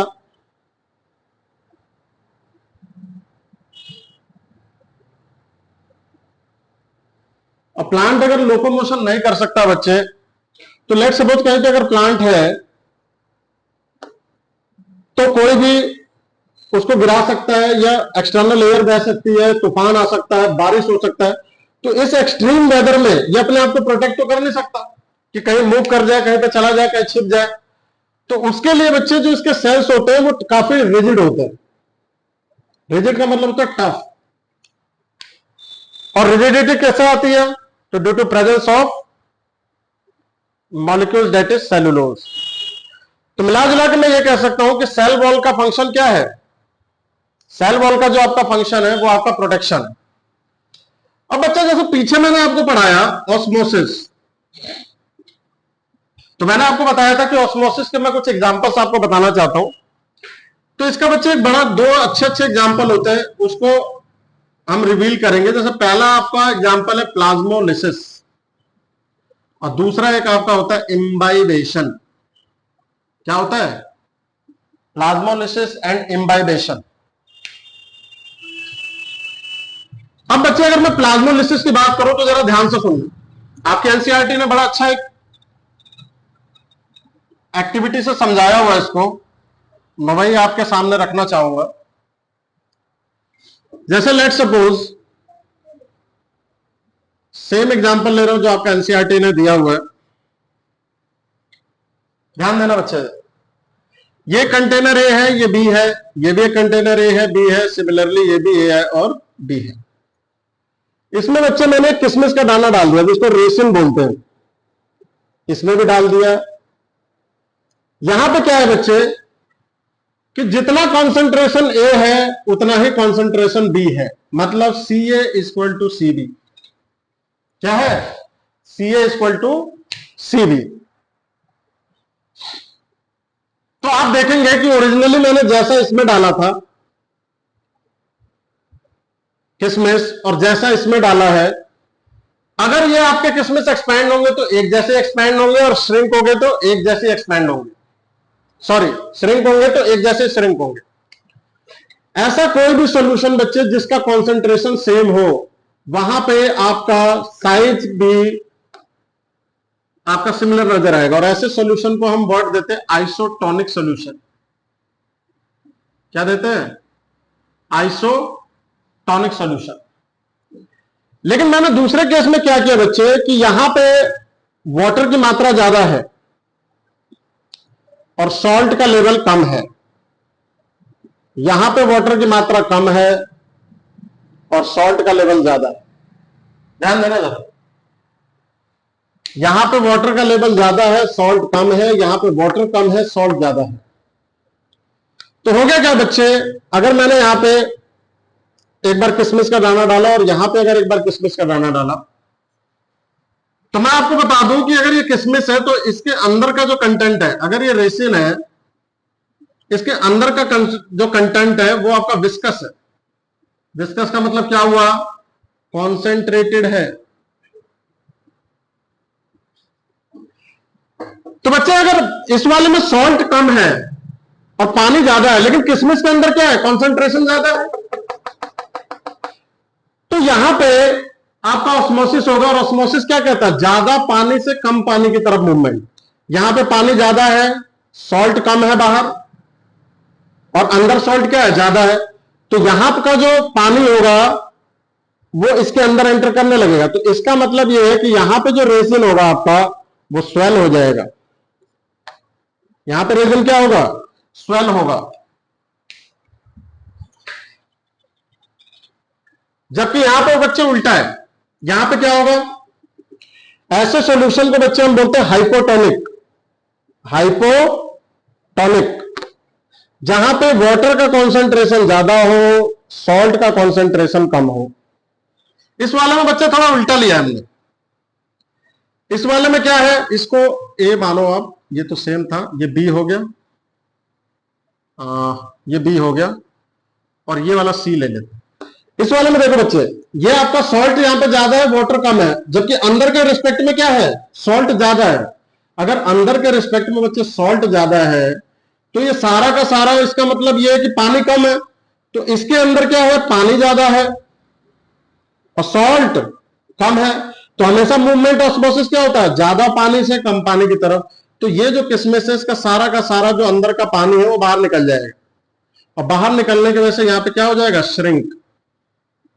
देखो एक जगह स्वेल हुआ है, एक जगह नो इफेक्ट। इस वाले में क्या होगा? No effect. इसका मतलब आइसोटोनिक में नो इफेक्ट, मतलब जो कॉन्सेंट्रेशन किशमिश के अंदर है वही कॉन्सेंट्रेशन किशमिश के बाहर है। जो कॉन्सेंट्रेशन किशमिश के अंदर है वही कॉन्सेंट्रेशन किशमिश के बाहर है। तो अगर आप इस केस में डालोगे तो आपको सिमिलर कंडीशन नजर आएगी। लेकिन अगर आपने बी वाले केस में देखा, बी वाले केस में आप देख सकते हो कि किशमिश के अंदर का कॉन्सेंट्रेशन क्या है, ज्यादा है, बाहर क्या है, कम है। मतलब बाहर पानी ज्यादा है तो ज्यादा पानी से अंदर की तरफ आएगा, हाइपोटोनिक स्वेल हो जाएगा। इसका रिवर्स इसमें है, बाहर आपका कॉन्सेंट्रेशन क्या है, बाहर सॉल्ट का ज्यादा है, पानी कम है, मतलब अंदर पानी ज्यादा है, सॉल्ट कम है, तो ज्यादा पानी से कम की तरफ, तो ये श्रिंक हो जाएगा। बच्चे ये जो श्रिंक हो जाता है, इसी प्रक्रिया को हम प्लाज्मोलिसिस कहते हैं। क्या कहते हैं? प्लाज्मोलिसिस। और ये जो स्वेल हो जाता है, इस प्रक्रिया को इम्बाइबेशन कहा जाता है। क्या कहा जाता है? इम्बाइबेशन। इम्बाइबेशन का एग्जांपल आप ऐसे समझ सकते हो बच्चे कि जैसे लेट सपोज ये बहुत बड़ा रॉक है, rock in the sense 20 ton है इसका वजन, और इसको आपको तोड़ना है, तो क्या करोगे? हथौड़ा मारोगे इस पे। बेटा हथौड़ा मारते मारते आपकी आधी उम्र निकल जाएगी, टूटेगा नहीं। तो इसको तोड़ने का उपाय क्या है? इसमें छोटा सा सुराख करेंगे, सुराख करने के बाद जितना बड़ा सुराख होगा उसमें वुडन डाल दो, वुड, और इसमें पानी डालते रहो। पानी जैसे जैसे आप डालोगे ये आपकी लकड़ी फूलती चली जाएगी, और एक टाइम पे इतना प्रेशर बिल्ड करेगी, टर्गर प्रेशर, इम्बाइबेशन के द्वारा, कि वो पूरा का पूरा रॉक आपका रप्चर हो जाएगा। तो एक बड़ा अच्छा बायोलॉजिकल एप्लीकेशन होता है। तो ये आपने समझा होगा, इससे पहले मैंने सेल वॉल बताया और ये आपका ऑस्मोसिस का एग्जांपल। अब बच्चे यहां से हम चैप्टर में सेल ऑर्गेनल्स के बारे में रिवील करेंगे स्टेप बाय स्टेप। जो सेल के बारे में हम डिस्कस कर रहे हैं, तो सेल जैसा कि मैं बोल चुका हूं, एक होता है आपका प्रो, एक होता है यू। यू का मतलब ट्रू, प्रो का मतलब प्रिमिटिव। बच्चे जो यूकैरियोटिक सेल होते हैं, उनके न्यूक्लियस के चारों तरफ एक वेल डिफाइंड स्ट्रक्चर होता है, और इसको हम बोलते हैं साइटोस्केलेटन। क्योंकि बच्चे जस्ट अभी मैंने आपसे डिस्कस किया है सेल वॉल और प्लाज्मा मेम्ब्रेन के बीच में, तो बच्चे सेल वॉल जो होता है वो काफी रिजिड होता है। क्या होता है? सेल वॉल आपका रिजिड होता है। रिजिड होने की वजह से सेल वॉल जो होता है वो आपका श्रिंक नहीं होता, नॉट श्रिंक, कभी भी श्रिंक नहीं हो सकता। ऑन द अदर हैंड अगर मैं पीएम की बात करूं, प्लाज्मा मेम्ब्रेन की, तो ये रिजिड नहीं होता, तो ये आपका श्रिंक हो सकता है। इसीलिए बच्चे जो आपके लिविंग सेल्स होते हैं, एनिमल सेल्स, वो काफी सॉफ्ट नेचर के होते हैं, क्योंकि वहां पर श्रिंकेज आ सकती है, फ्लफीनेस आ सकती है। जबकि जो सेल वॉल वाले होते हैं, इसमें जो भी इसका कंटेंट होता है वो अंदर अंदर सिकुड़ सकता है, लेकिन उसके शेप एंड साइज पे कोई फर्क नहीं पड़ेगा। Shape and size have no effect. तो ये बात आप ध्यान रखेंगे। अब हम आगे अगर बात करें बच्चे, तो सेल पढ़ने से पहले जैसे प्रोकैरियोटिक और यूकैरियोटिक तो आप पढ़ोगे ही, और उसके फंक्शंस भी आपने समझे, लेकिन जैसे एक प्रो होता है, एक आपका यू होता है बच्चे। इसके अलावा भी और भी कुछ लिविंग कंपोनेंट होते हैं जो आपके एनसीईआरटी ने एक पैराग्राफ में समझाया हुआ है। वो क्या है? आपके वायरसेस, दूसरा वायरॉइड्स, और तीसरा प्रियॉन्स। इनके बारे में बच्चे आप समझोगे।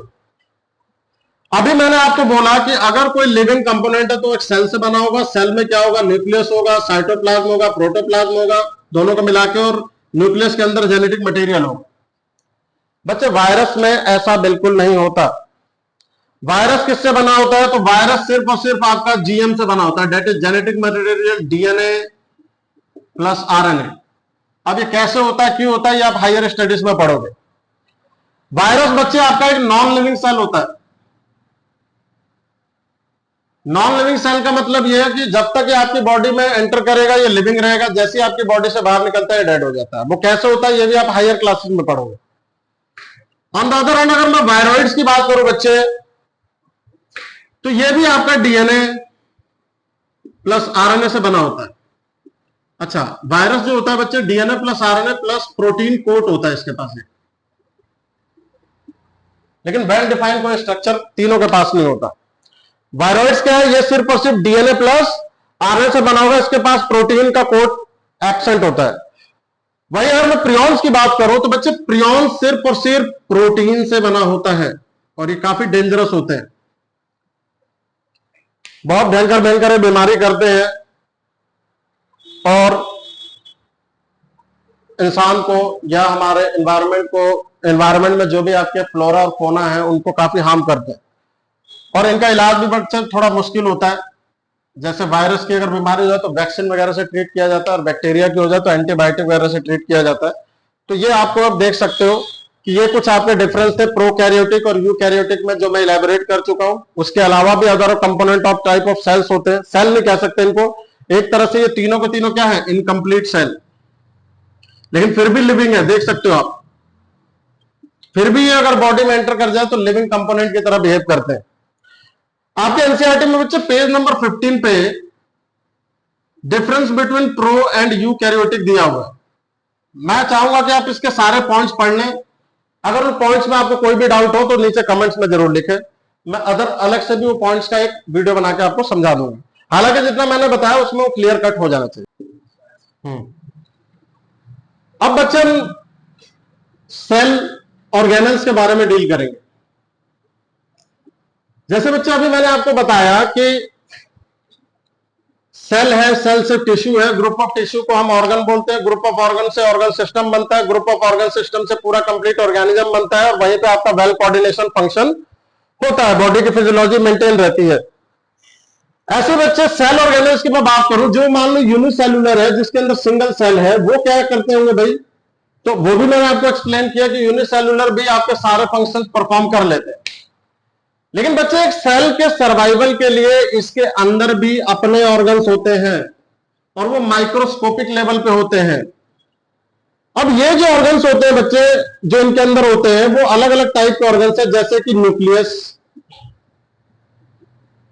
जैसे कि गोल्जी बॉडीज, जैसे कि माइटोकॉन्ड्रिया,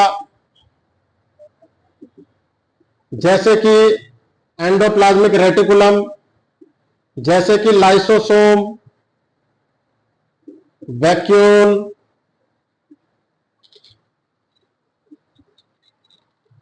प्लास्टिड, राइबोसोम्स, एक्सेट्रा। अब बच्चे इन सारे ऑर्गन्स को मैं पॉइंट बाय पॉइंट रिवील करने जा रहा हूं, और पहला जो मेरा ऑर्गन होगा वो होगा आपका न्यूक्लियस। जरा ध्यान से देखते रहिएगा। न्यूक्लियस के बारे में वैसे मैं बता चुका हूं बच्चे कि अगर ये आपका एक सेल है, सेंटर में न्यूक्लियस है, तो न्यूक्लियस में बच्चे एक छोटा सा पोर होता है जिसको हम न्यूक्लियर पोर बोलते हैं। और बच्चे ये जो न्यूक्लियर पोर होता है, इसके बाहर एक ऑर्गेनल्स अटैच होता है जिसको हम एंडोप्लाज्मिक रेटिकुलम बोलते हैं। और एंडोप्लाज्मिक रेटिकुलम और ये जो न्यूक्लियर पोर होता है, यहां पे एंडोप्लाज्मिक रेटिकुलम पे एक राइबोसोम होता है। राइबोसोम आपका सेल ऑर्गेनल होता है, और ये जो राइबोसोम्स होते हैं इनको हम प्रोटीन की फैक्ट्री बोलते हैं। मैंने आपसे अभी थोड़ी देर पहले ये भी डिटेल रिवील किया था कि ये जो न्यूक्लियस होता है, इसके अंदर कंडेंस फॉर्म में या हाईली डेंस कॉइल्ड फॉर्म में दो चीजें होती हैं, और उसके लिए मैंने एक वर्ड यूज किया था, chromatin and chromosome. And chromosome बच्चे अगर डेंसली कॉइल्ड फॉर्म हो जाए, डेंसली कॉइल्ड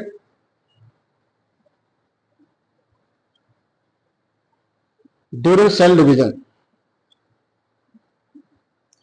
जब आपका सेल आपका एक से दो बनना होता है, एक सेल से दो सेल जब आपका टूटता है, और ये कंबाइन होकर जब दो सेल एक सेल टूट के आपका जब दो सेल की फॉर्मेशन करता है, तो वहां पे बच्चे जो क्रोमोसोम होता है वो क्रोमैटिन की फॉर्म में आ जाता है। और जब आपका सेल जो होता है आपका नेचुरल स्टेज में सिंपल फॉर्म में होता है, तो वहां पे ये क्रोमोसोम होता है जिसको हम थ्रेड लाइक स्ट्रक्चर बोलते हैं।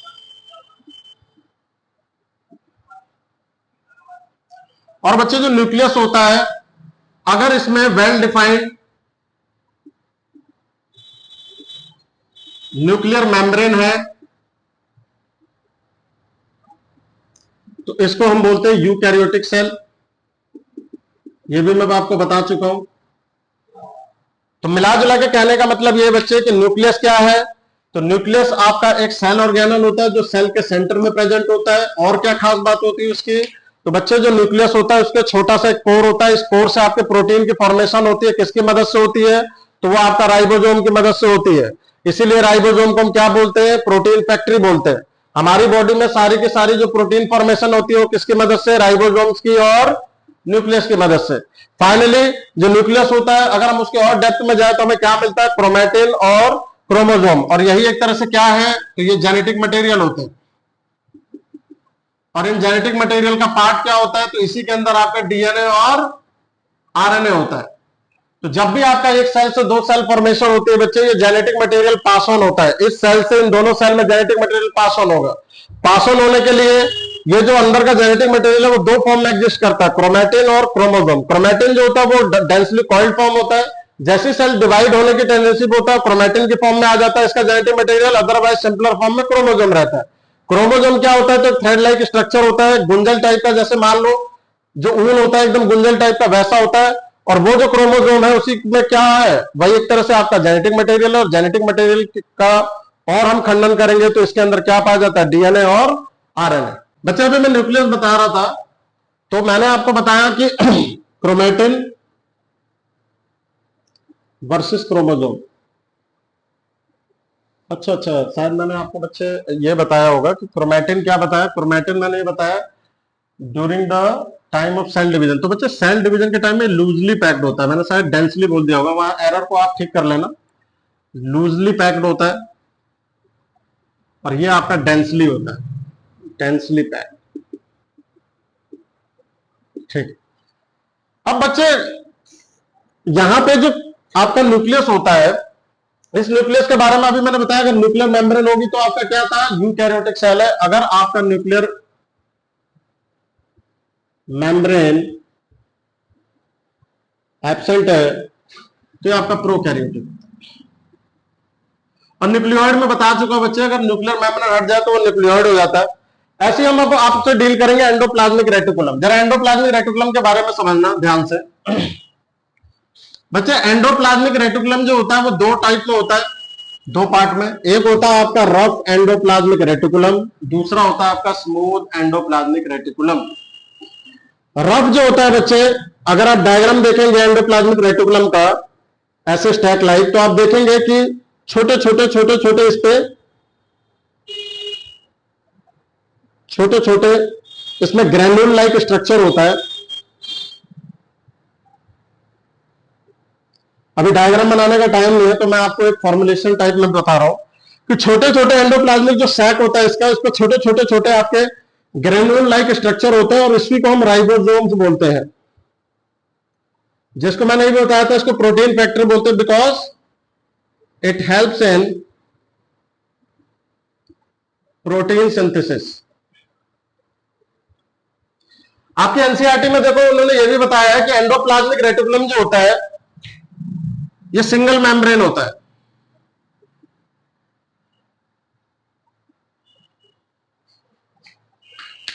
और जो इसका आउटर मेम्ब्रेन होता है वो किससे अटैच होता है, न्यूक्लियस। क्योंकि मैंने अभी बताया था कि राइबोसोम और न्यूक्लियस कहीं ना कहीं क्या होते हैं, एक दूसरे से कोऑर्डिनेट करके प्रोटीन की सिंथेसिस कराते हैं। और बच्चे ये जो आपका रफ एंडोप्लाज्मिक रेटिकुलम का मेन फंक्शन में बात करूं तो राइबोसोम्स इसमें अटैच होता है, तो कहीं ना कहीं क्या बन रहा है, प्रोटीन। और बच्चे जहां भी प्रोटीन बन रहा होता है वहां पे दो चीजें अपने आप आ जाती है, एक होता है एंजाइम और दूसरा होता है हार्मोन्स। तो कहीं ना कहीं हमारी बॉडी में जो एंजाइम्स और हार्मोन्स है वो प्रोटीनेशियस नेचर के होते हैं।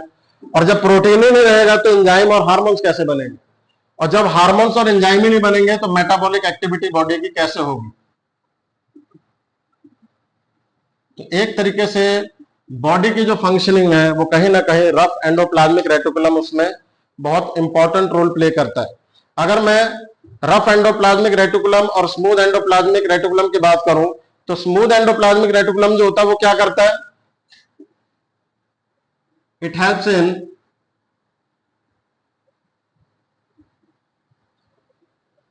इन storage of fats and hormones. बाकी इसका कोई फंक्शन आपके एनसीईआरटी में मेंशन नहीं है। मेन आपका रफ एंडोप्लाज्मिक रेटिकुलम होता है। रफ एंडोप्लाज्मिक रेटिकुलम एक सैक लाइक स्ट्रक्चर होता है जो कि आपका न्यूक्लियर पोर से अटैच होता है। न्यूक्लियर पोर से इसलिए अटैच होता है क्योंकि इसके सरफेस पे छोटे छोटे ग्रैन्यूल्स होते हैं जिसको हम राइबोसोम्स बोलते हैं। ये राइबोसोम जो होते हैं बच्चे वो प्रोटीन सिंथेसिस में मदद करते हैं, और ये जो प्रोटीन सिंथेसिस मदद करते हैं इसी की वजह से बॉडी में मेन जो चीजें बनती है वो क्या बनती है, एंजाइम प्लस हार्मोन्स।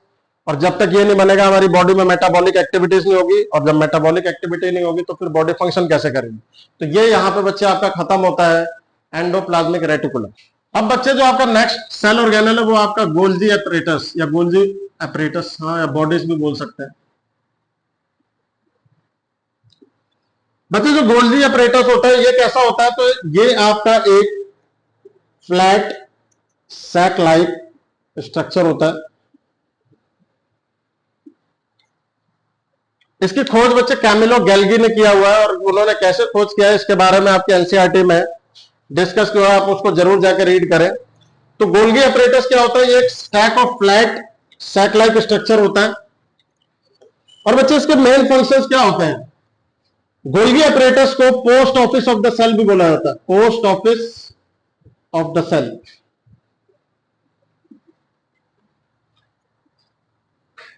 और ये एक तरह से synthesis of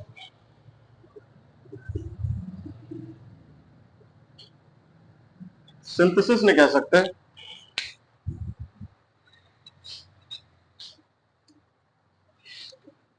packaging of lipids. अच्छा, हमारी बॉडी में जो भी लिपिड्स वगैरह की फॉर्मेशन होती है उसकी पैकेजिंग में बहुत बड़ा रोल प्ले करता है। कैसे, एक तरह से ये जो लिपिड्स होते हैं इनके चारों तरफ एक वेसिकल्स की फॉर्मेशन करता है, क्योंकि लिपिड्स बच्चे हमारे बॉडी में सोल्यूबल नहीं होते, तो ये वेसिकल्स बना के इनको चाइनो माइक्रोन में कन्वर्ट कर देता है। और चाइनो माइक्रोन में कन्वर्ट करने के बाद ये बॉडी एब्जॉर्ब कर लेती है, एब्जॉर्ब बाय बॉडी फ्लूइड। कहने का मतलब ये, अगर ये नहीं रहता तो फैट का क्रियाकलाप नहीं हो पाता। तो कहीं ना कहीं जो गोल्गी एपरेटस है उसका मेन फंक्शन क्या है, पैकेजिंग ऑफ लिपिड्स, और प्रोटीन मॉडिफिकेशन में भी मदद करता है। अगर प्रोटीन में कोई कमी आ जाए या उसमें कोई मॉडिफिकेशन की जरूरत है तो उसका भी फंक्शन यही मेंटेन करता है। ठीक है जी, तो प्रोटीन मॉडिफिकेशन में मदद करेगा, पैकेजिंग ऑफ लिपिड में मदद करेगा, और भी चीजें इसके साथ साथ ये करता रहता है। अब जैसे अगर मैं बात करूं कि जैसे ही ये लिपिड्स को वेसिकल्स की मदद से चाइनो माइक्रोन में कन्वर्ट करता है, ये ट्रांसपोर्ट होने लग जाता है बॉडी। तो एक तरह से ट्रांसपोर्टेशन ऑफ फैट में भी मदद करता है। और बच्चे जो इसका एक और इंपॉर्टेंट फंक्शन होता है, formation of lysozyme, formation of lysosome. बच्चे लाइसोसोम को मैं यहीं पे डिफाइन कर दे रहा हूं कि लाइसोसोम क्या होता है। ये भी एक आपका सेल ऑर्गेनल है, और बच्चे इस सेल ऑर्गेनल के अंदर एक हाइड्रोलिटिक एंजाइम होता है। यह हाइड्रोलिटिक एंजाइम क्या करता है कि अगर किसी सेल में कोई एरर आ गया, कोई सेल बीमार हो गया या उसके अंदर इंफेक्शन फैलने लग गया, तो इसके अंदर जो हाइड्रोलाइटिक एंजाइम होता है ये बर्स्ट कर जाता है, और बर्स्ट करने के बाद पूरे सेल को इनगल्फ कर लेता है। क्योंकि मान लो कि ये ग्रुप ऑफ सेल्स है आपके, ध्यान देना जरा, अगर ये सेल इन्फेक्टेड हो गया तो ये क्या करेगा, अपने बगल वाले को भी करेगा, इससे बगल वाले को भी करेगा, फिर फाइनली ये इन्फेक्शन फैलता जाएगा। तो इस इन्फेक्शन से बचने के लिए हर सेल के अंदर एक लाइसोसाइम होता है, लाइसोसोम होता है, और ये जो लाइसोसोम सेल ऑर्गेनल होता है इसके अंदर हाइड्रोलिटिक एंजाइम होता है।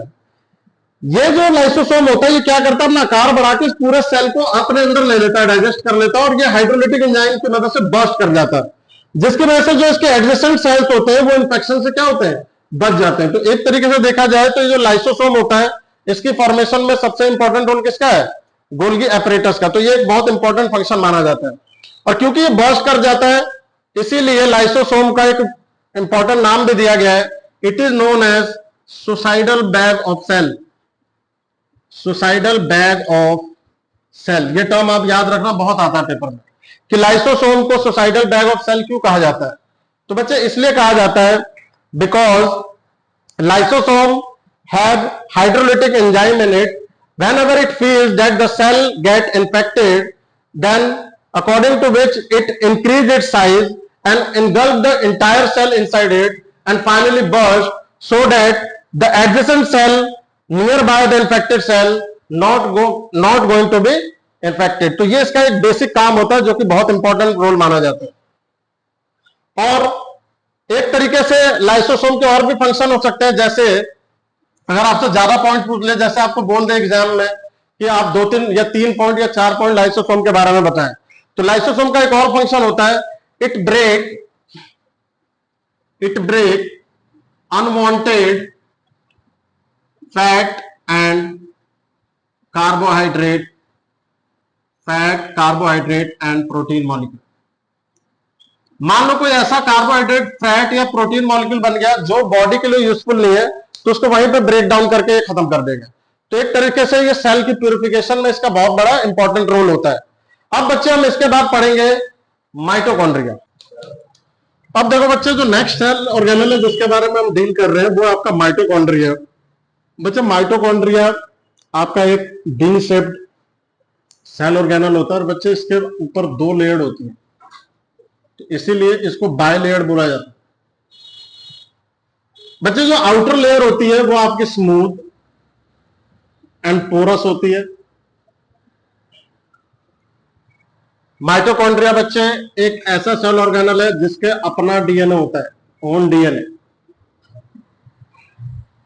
आउटर लेयर जो होती है स्मूथ और पोरस होती है, और जो बच्चे इनर लेयर होती है उसमें ऐसे आपका क्रिस्टल लाइक स्ट्रक्चर होता है। और ये जो क्रिस्टल बच्चे होता है आप देख सकते हो सरफेस एरिया बढ़ा रहा है, तो इट इंक्रीज सरफेस एरिया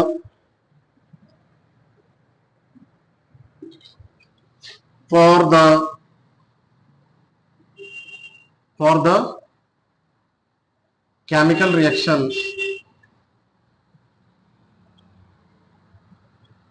जिस रिएक्शन को बच्चे हम रेस्पायरेशन कहते हैं।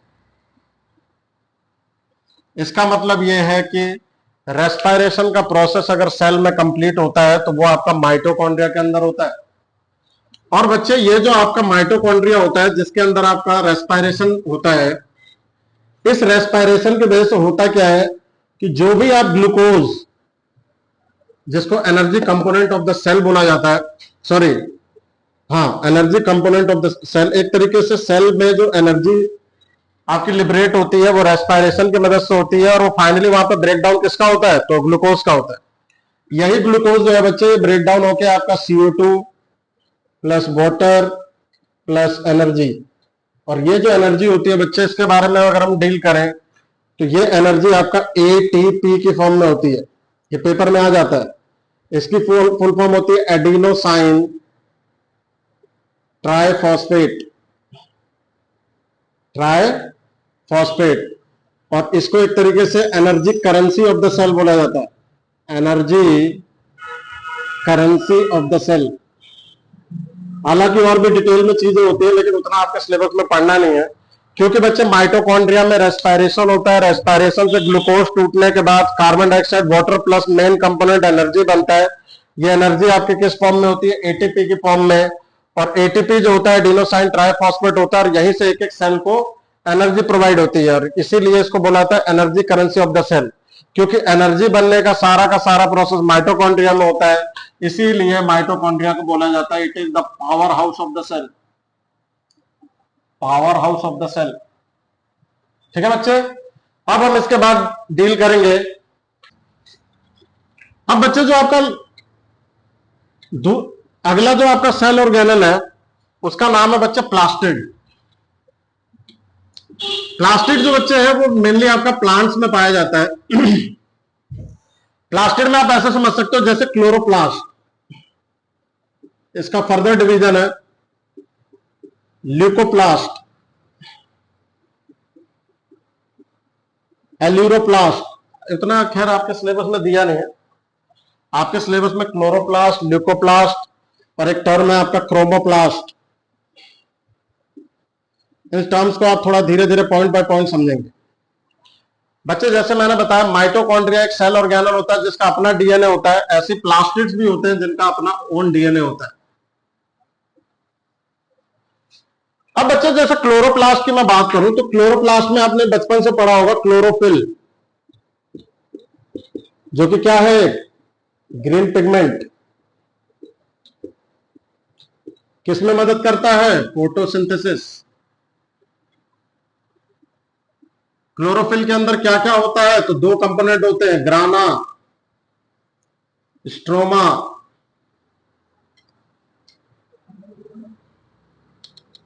अब बच्चे, जो स्ट्रोमा होता है और जो ग्राना होते हैं, ये दोनों क्या करते हैं?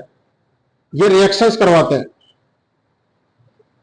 रिएक्शंस इन द सेंस अगर मैं बोलना चाहूं तो जो ग्राना और स्ट्रोमा है, जो आपका ग्राना और स्ट्रोमा है, तो स्ट्रोमा को अगर मैं अलग अलग इन दोनों को अगर रिवील करूं या इनके बारे में डिस्कस करूं, तो स्ट्रोमा जो बच्चे वाला जो पार्ट होता है, जो आपके एनसीईआरटी ने मेंशन किया हुआ है, स्ट्रोमा एक डिस्क लाइक अपीयर होता है, डिस्क लाइक स्ट्रक्चर होता है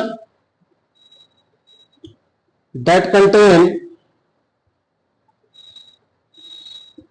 क्लोरोफिल। जैसे आपने देखा होगा एलजी का हम डिवाइस खरीदते हैं, एसी, फ्रिज, कूलर, तो बच्चे एल का मतलब होता है लाइट रिएक्शन, और ये कहां पे होता है? ग्राना में।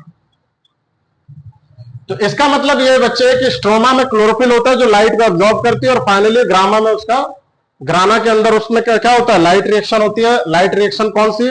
फोटो का मतलब क्या होता है? लाइट। तो यहां पे लाइट रिएक्शन होती है और फाइनली फोटोसिंथेसिस होता है। ल्यूको का मतलब होता है बच्चे कलरलेस। ल्यूको का मतलब क्या होता है?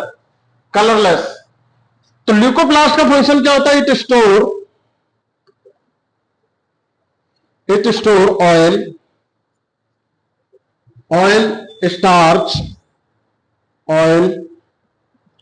Starch protein in plants. एक तरीके से ल्यूकोप्लास्ट बच्चे फंक्शन करता है स्टोरेज ऑर्गन प्लांट में।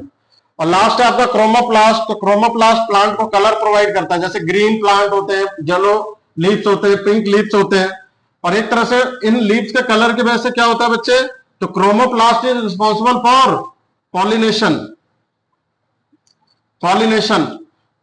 का मतलब क्या होता है? इधर देखेंगे, जैसे ये मेल है और ये फीमेल है, तो मेल के जो भी आपके सीड्स होते हैं वो डिस्पर्स होते हैं फीमेल के पास, ताकि वहां से जायगोट बनता है और एक नया पौधा बनता है। ये आप रिप्रोडक्शन चैप्टर में पढ़ेंगे। ट्रांसफर ऑफ मेल और मेल पोलन ग्रेन होता है male sexual gamete. The transfer of pollen grain from male part to female part is known as pollination. तो पॉलिनेशन कैसे होगा? यहां पे बच्चे आपको पता है अलग अलग तरह के इंसेक्ट्स जो होते हैं वो कलरफुल फ्लावर्स पे बैठते हैं, तो वो जो कलर आता है वो किसकी वजह से आता है? क्रोमा को मतलब कलर। तो उस कलर की वजह से यहां पे आपका पॉलिनेशन में ये बहुत इंपॉर्टेंट रोल प्ले करता है। तो chromoplast helps in the process of pollination. What is pollination? Pollination is the process in which male gamete transfer from male organ to female flower. अच्छा, ये कैसे ट्रांसफर होता है? By the help of insect. और ये insect क्यों करेंगे? क्योंकि इंसेक्ट फाइनली इसकी तरफ अट्रैक्ट होते हैं, पॉलिनेशन कलरफुल फ्लावर्स की तरफ। क्यों? क्योंकि उनको वहां पर नेक्टर चाहिए होता है। तो यहां पे बच्चे आपका खत्म होता है प्लास्टिड। अगला हम स्टार्ट करने जा रहे हैं वैक्यूल। मैं बाद में चला लियो निकम्मे।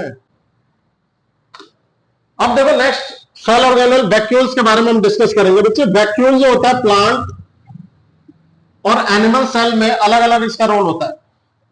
प्लांट सेल में बच्चे इसका जो साइज होता है वो काफी बड़ा होता है, एनिमल सेल में जो इसका साइज होता है वो काफी छोटा होता है। प्लांट सेल में बच्चे जो वैक्यूल होता है वो सेल का करीब करीब अप्रोक्स 90% ऑक्यूपाई कर लेता है। वैक्यूल की जो बच्चे जो प्रोटेक्टिंग लेयर होती है उसको हम टोनोप्लास्ट बोलते हैं। सिंगल मेम्ब्रेन होता है ये, जिसको हम टोनोप्लास्ट बोलते हैं। और बच्चे जो वैक्यूल का जो मेन फंक्शन होता है वो होता है storage of water and minerals. On the other hand animal की बात करूं तो एनिमल में इसका साइज छोटा होता है और एक तरह से pressure of the cell maintain करता है, दोनों में। ये एनिमल में नहीं, दोनों में। वैक्यूल का फंक्शन क्या होता है? Maintain the pressure of the cell.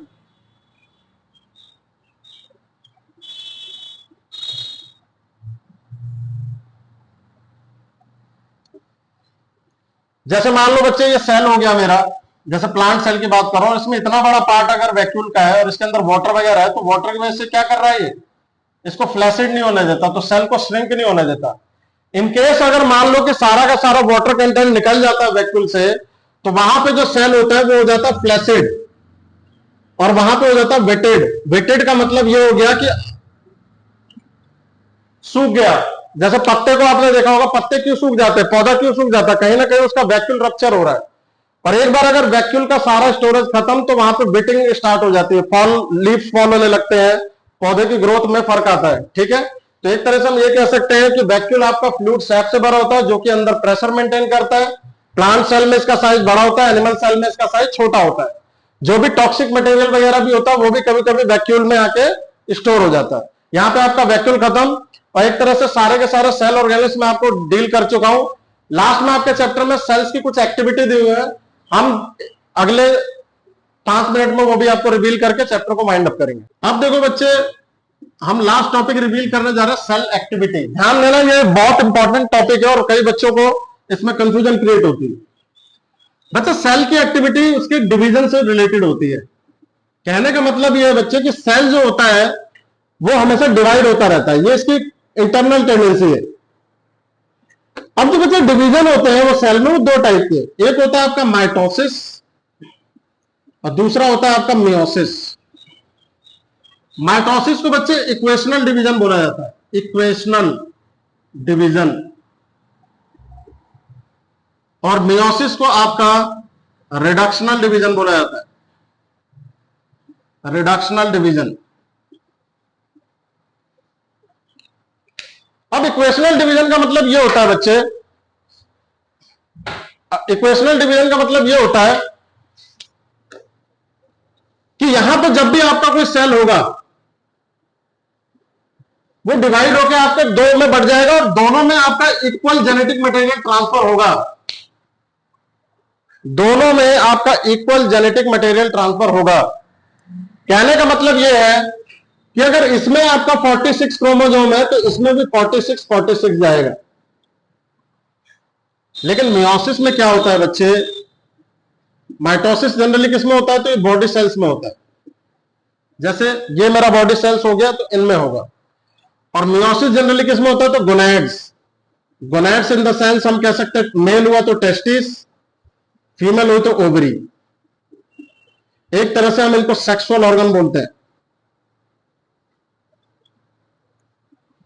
Meiosis की बात करें बच्चों तो ये रिडक्शनल डिवीजन होता है। इसमें हमेशा जो एक सेल होता है वो 2 में कन्वर्ट तो होता है, लेकिन अगर इसमें मान लो 46 क्रोमोसोम है तो इसमें 23 और 23।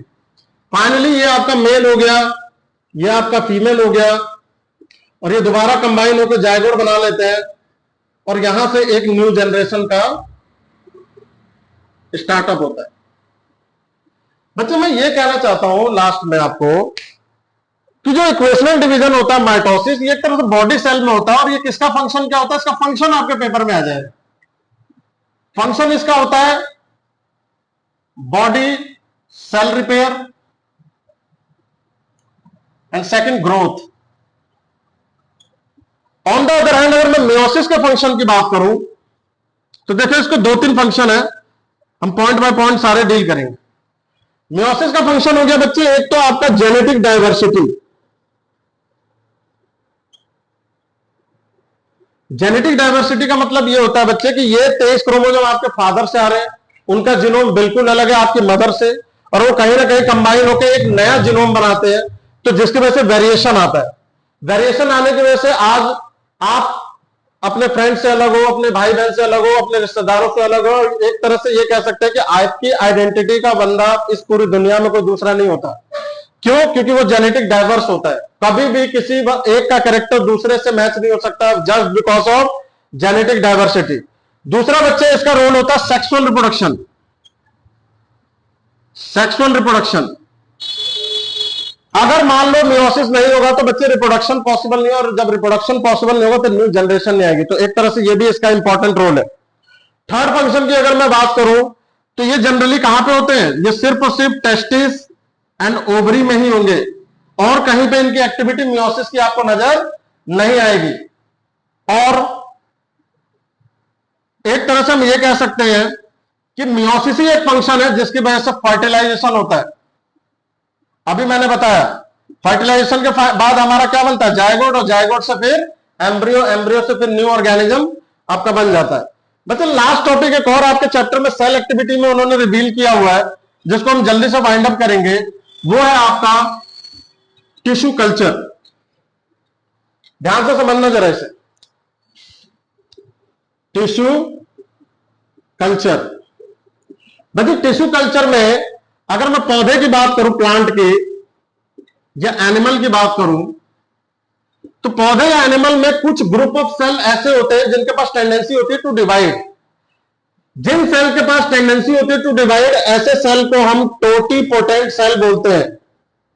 क्या बोलते हैं, टोटीपोटेंट सेल। जैसे कि प्लांट में होता है मेरिस्टेमेटिक टिश्यू, मेरिस्टेमेटिक टिश्यू। बच्चे अगर कोई भी नया पौधा है, कोई भी नया पौधा, और उसके टिप को अगर आप काट के एक न्यूट्रिएंट मीडियम में अगर ग्रो करवाओगे तो एक नया पौधा बन जाता है। और ये जो आपका नया पौधा बन जा रहा है, क्यों? क्योंकि मैंने उसकी टिप को काटा, वहां पे एक पैच ऑफ टिश्यू है, उस टिश्यू की मदद से मैंने एक न्यू प्लांट बना दिया। तो ये जो प्रोसेस होता है जिसमें मैं टिश्यू की मदद से एक नया पौधा बना सकता हूं in the presence of nutrient medium, इस प्रक्रिया को हम टिश्यू कल्चर कहते हैं।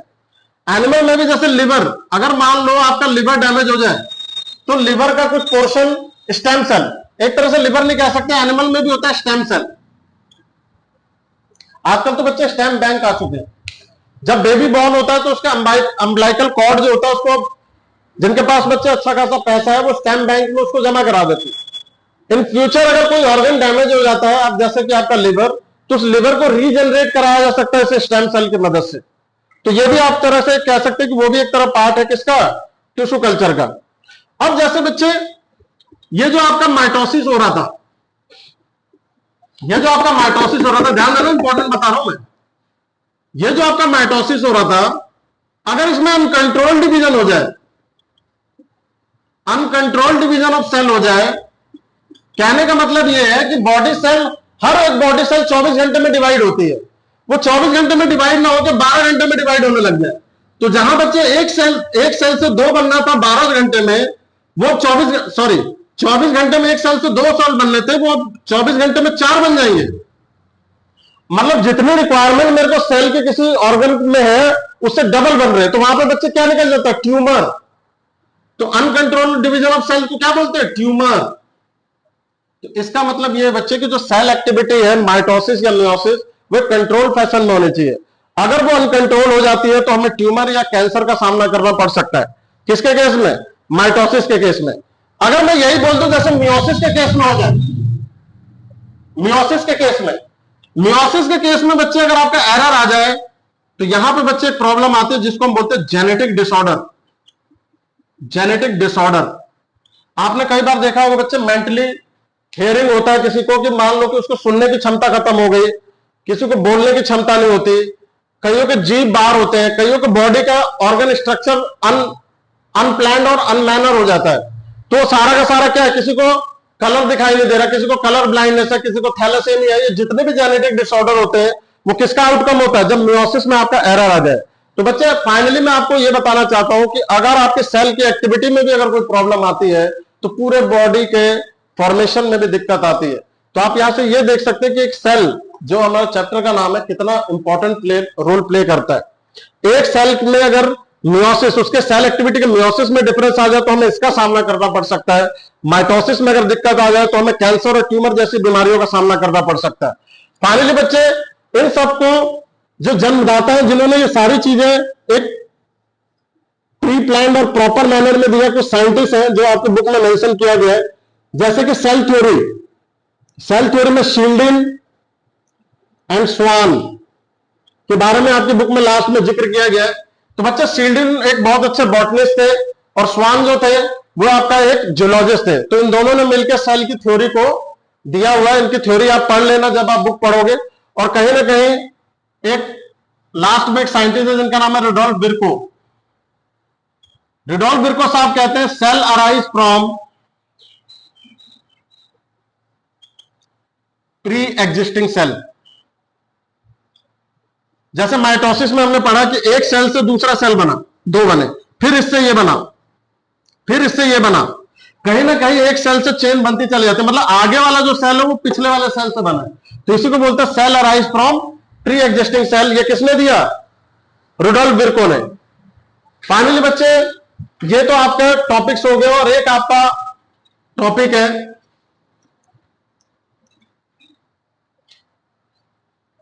कैटाबॉलिज्म,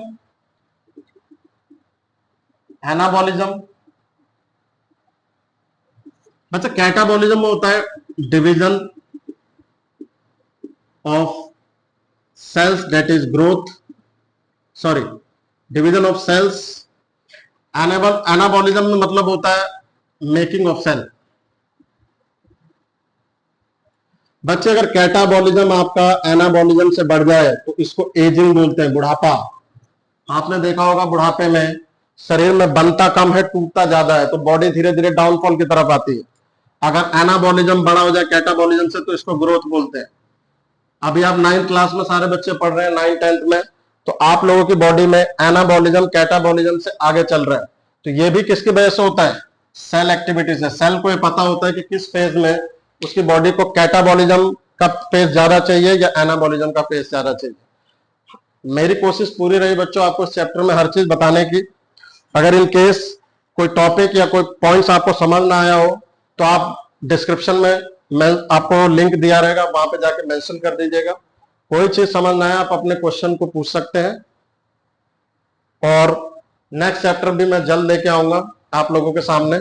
जब तक मैं आप लोगों से यही रिक्वेस्ट करूंगा कि चैप्टर 1 और चैप्टर 2 कोऑर्डिनेटर मैटर में पढ़ते जाए, बार बार चीजें देखें, बुक्स भी पढ़ें, इन पॉइंट्स को भी समझें। यह आपके लिए काफी यूजफुल होगा। जय हिंद, जय भारत।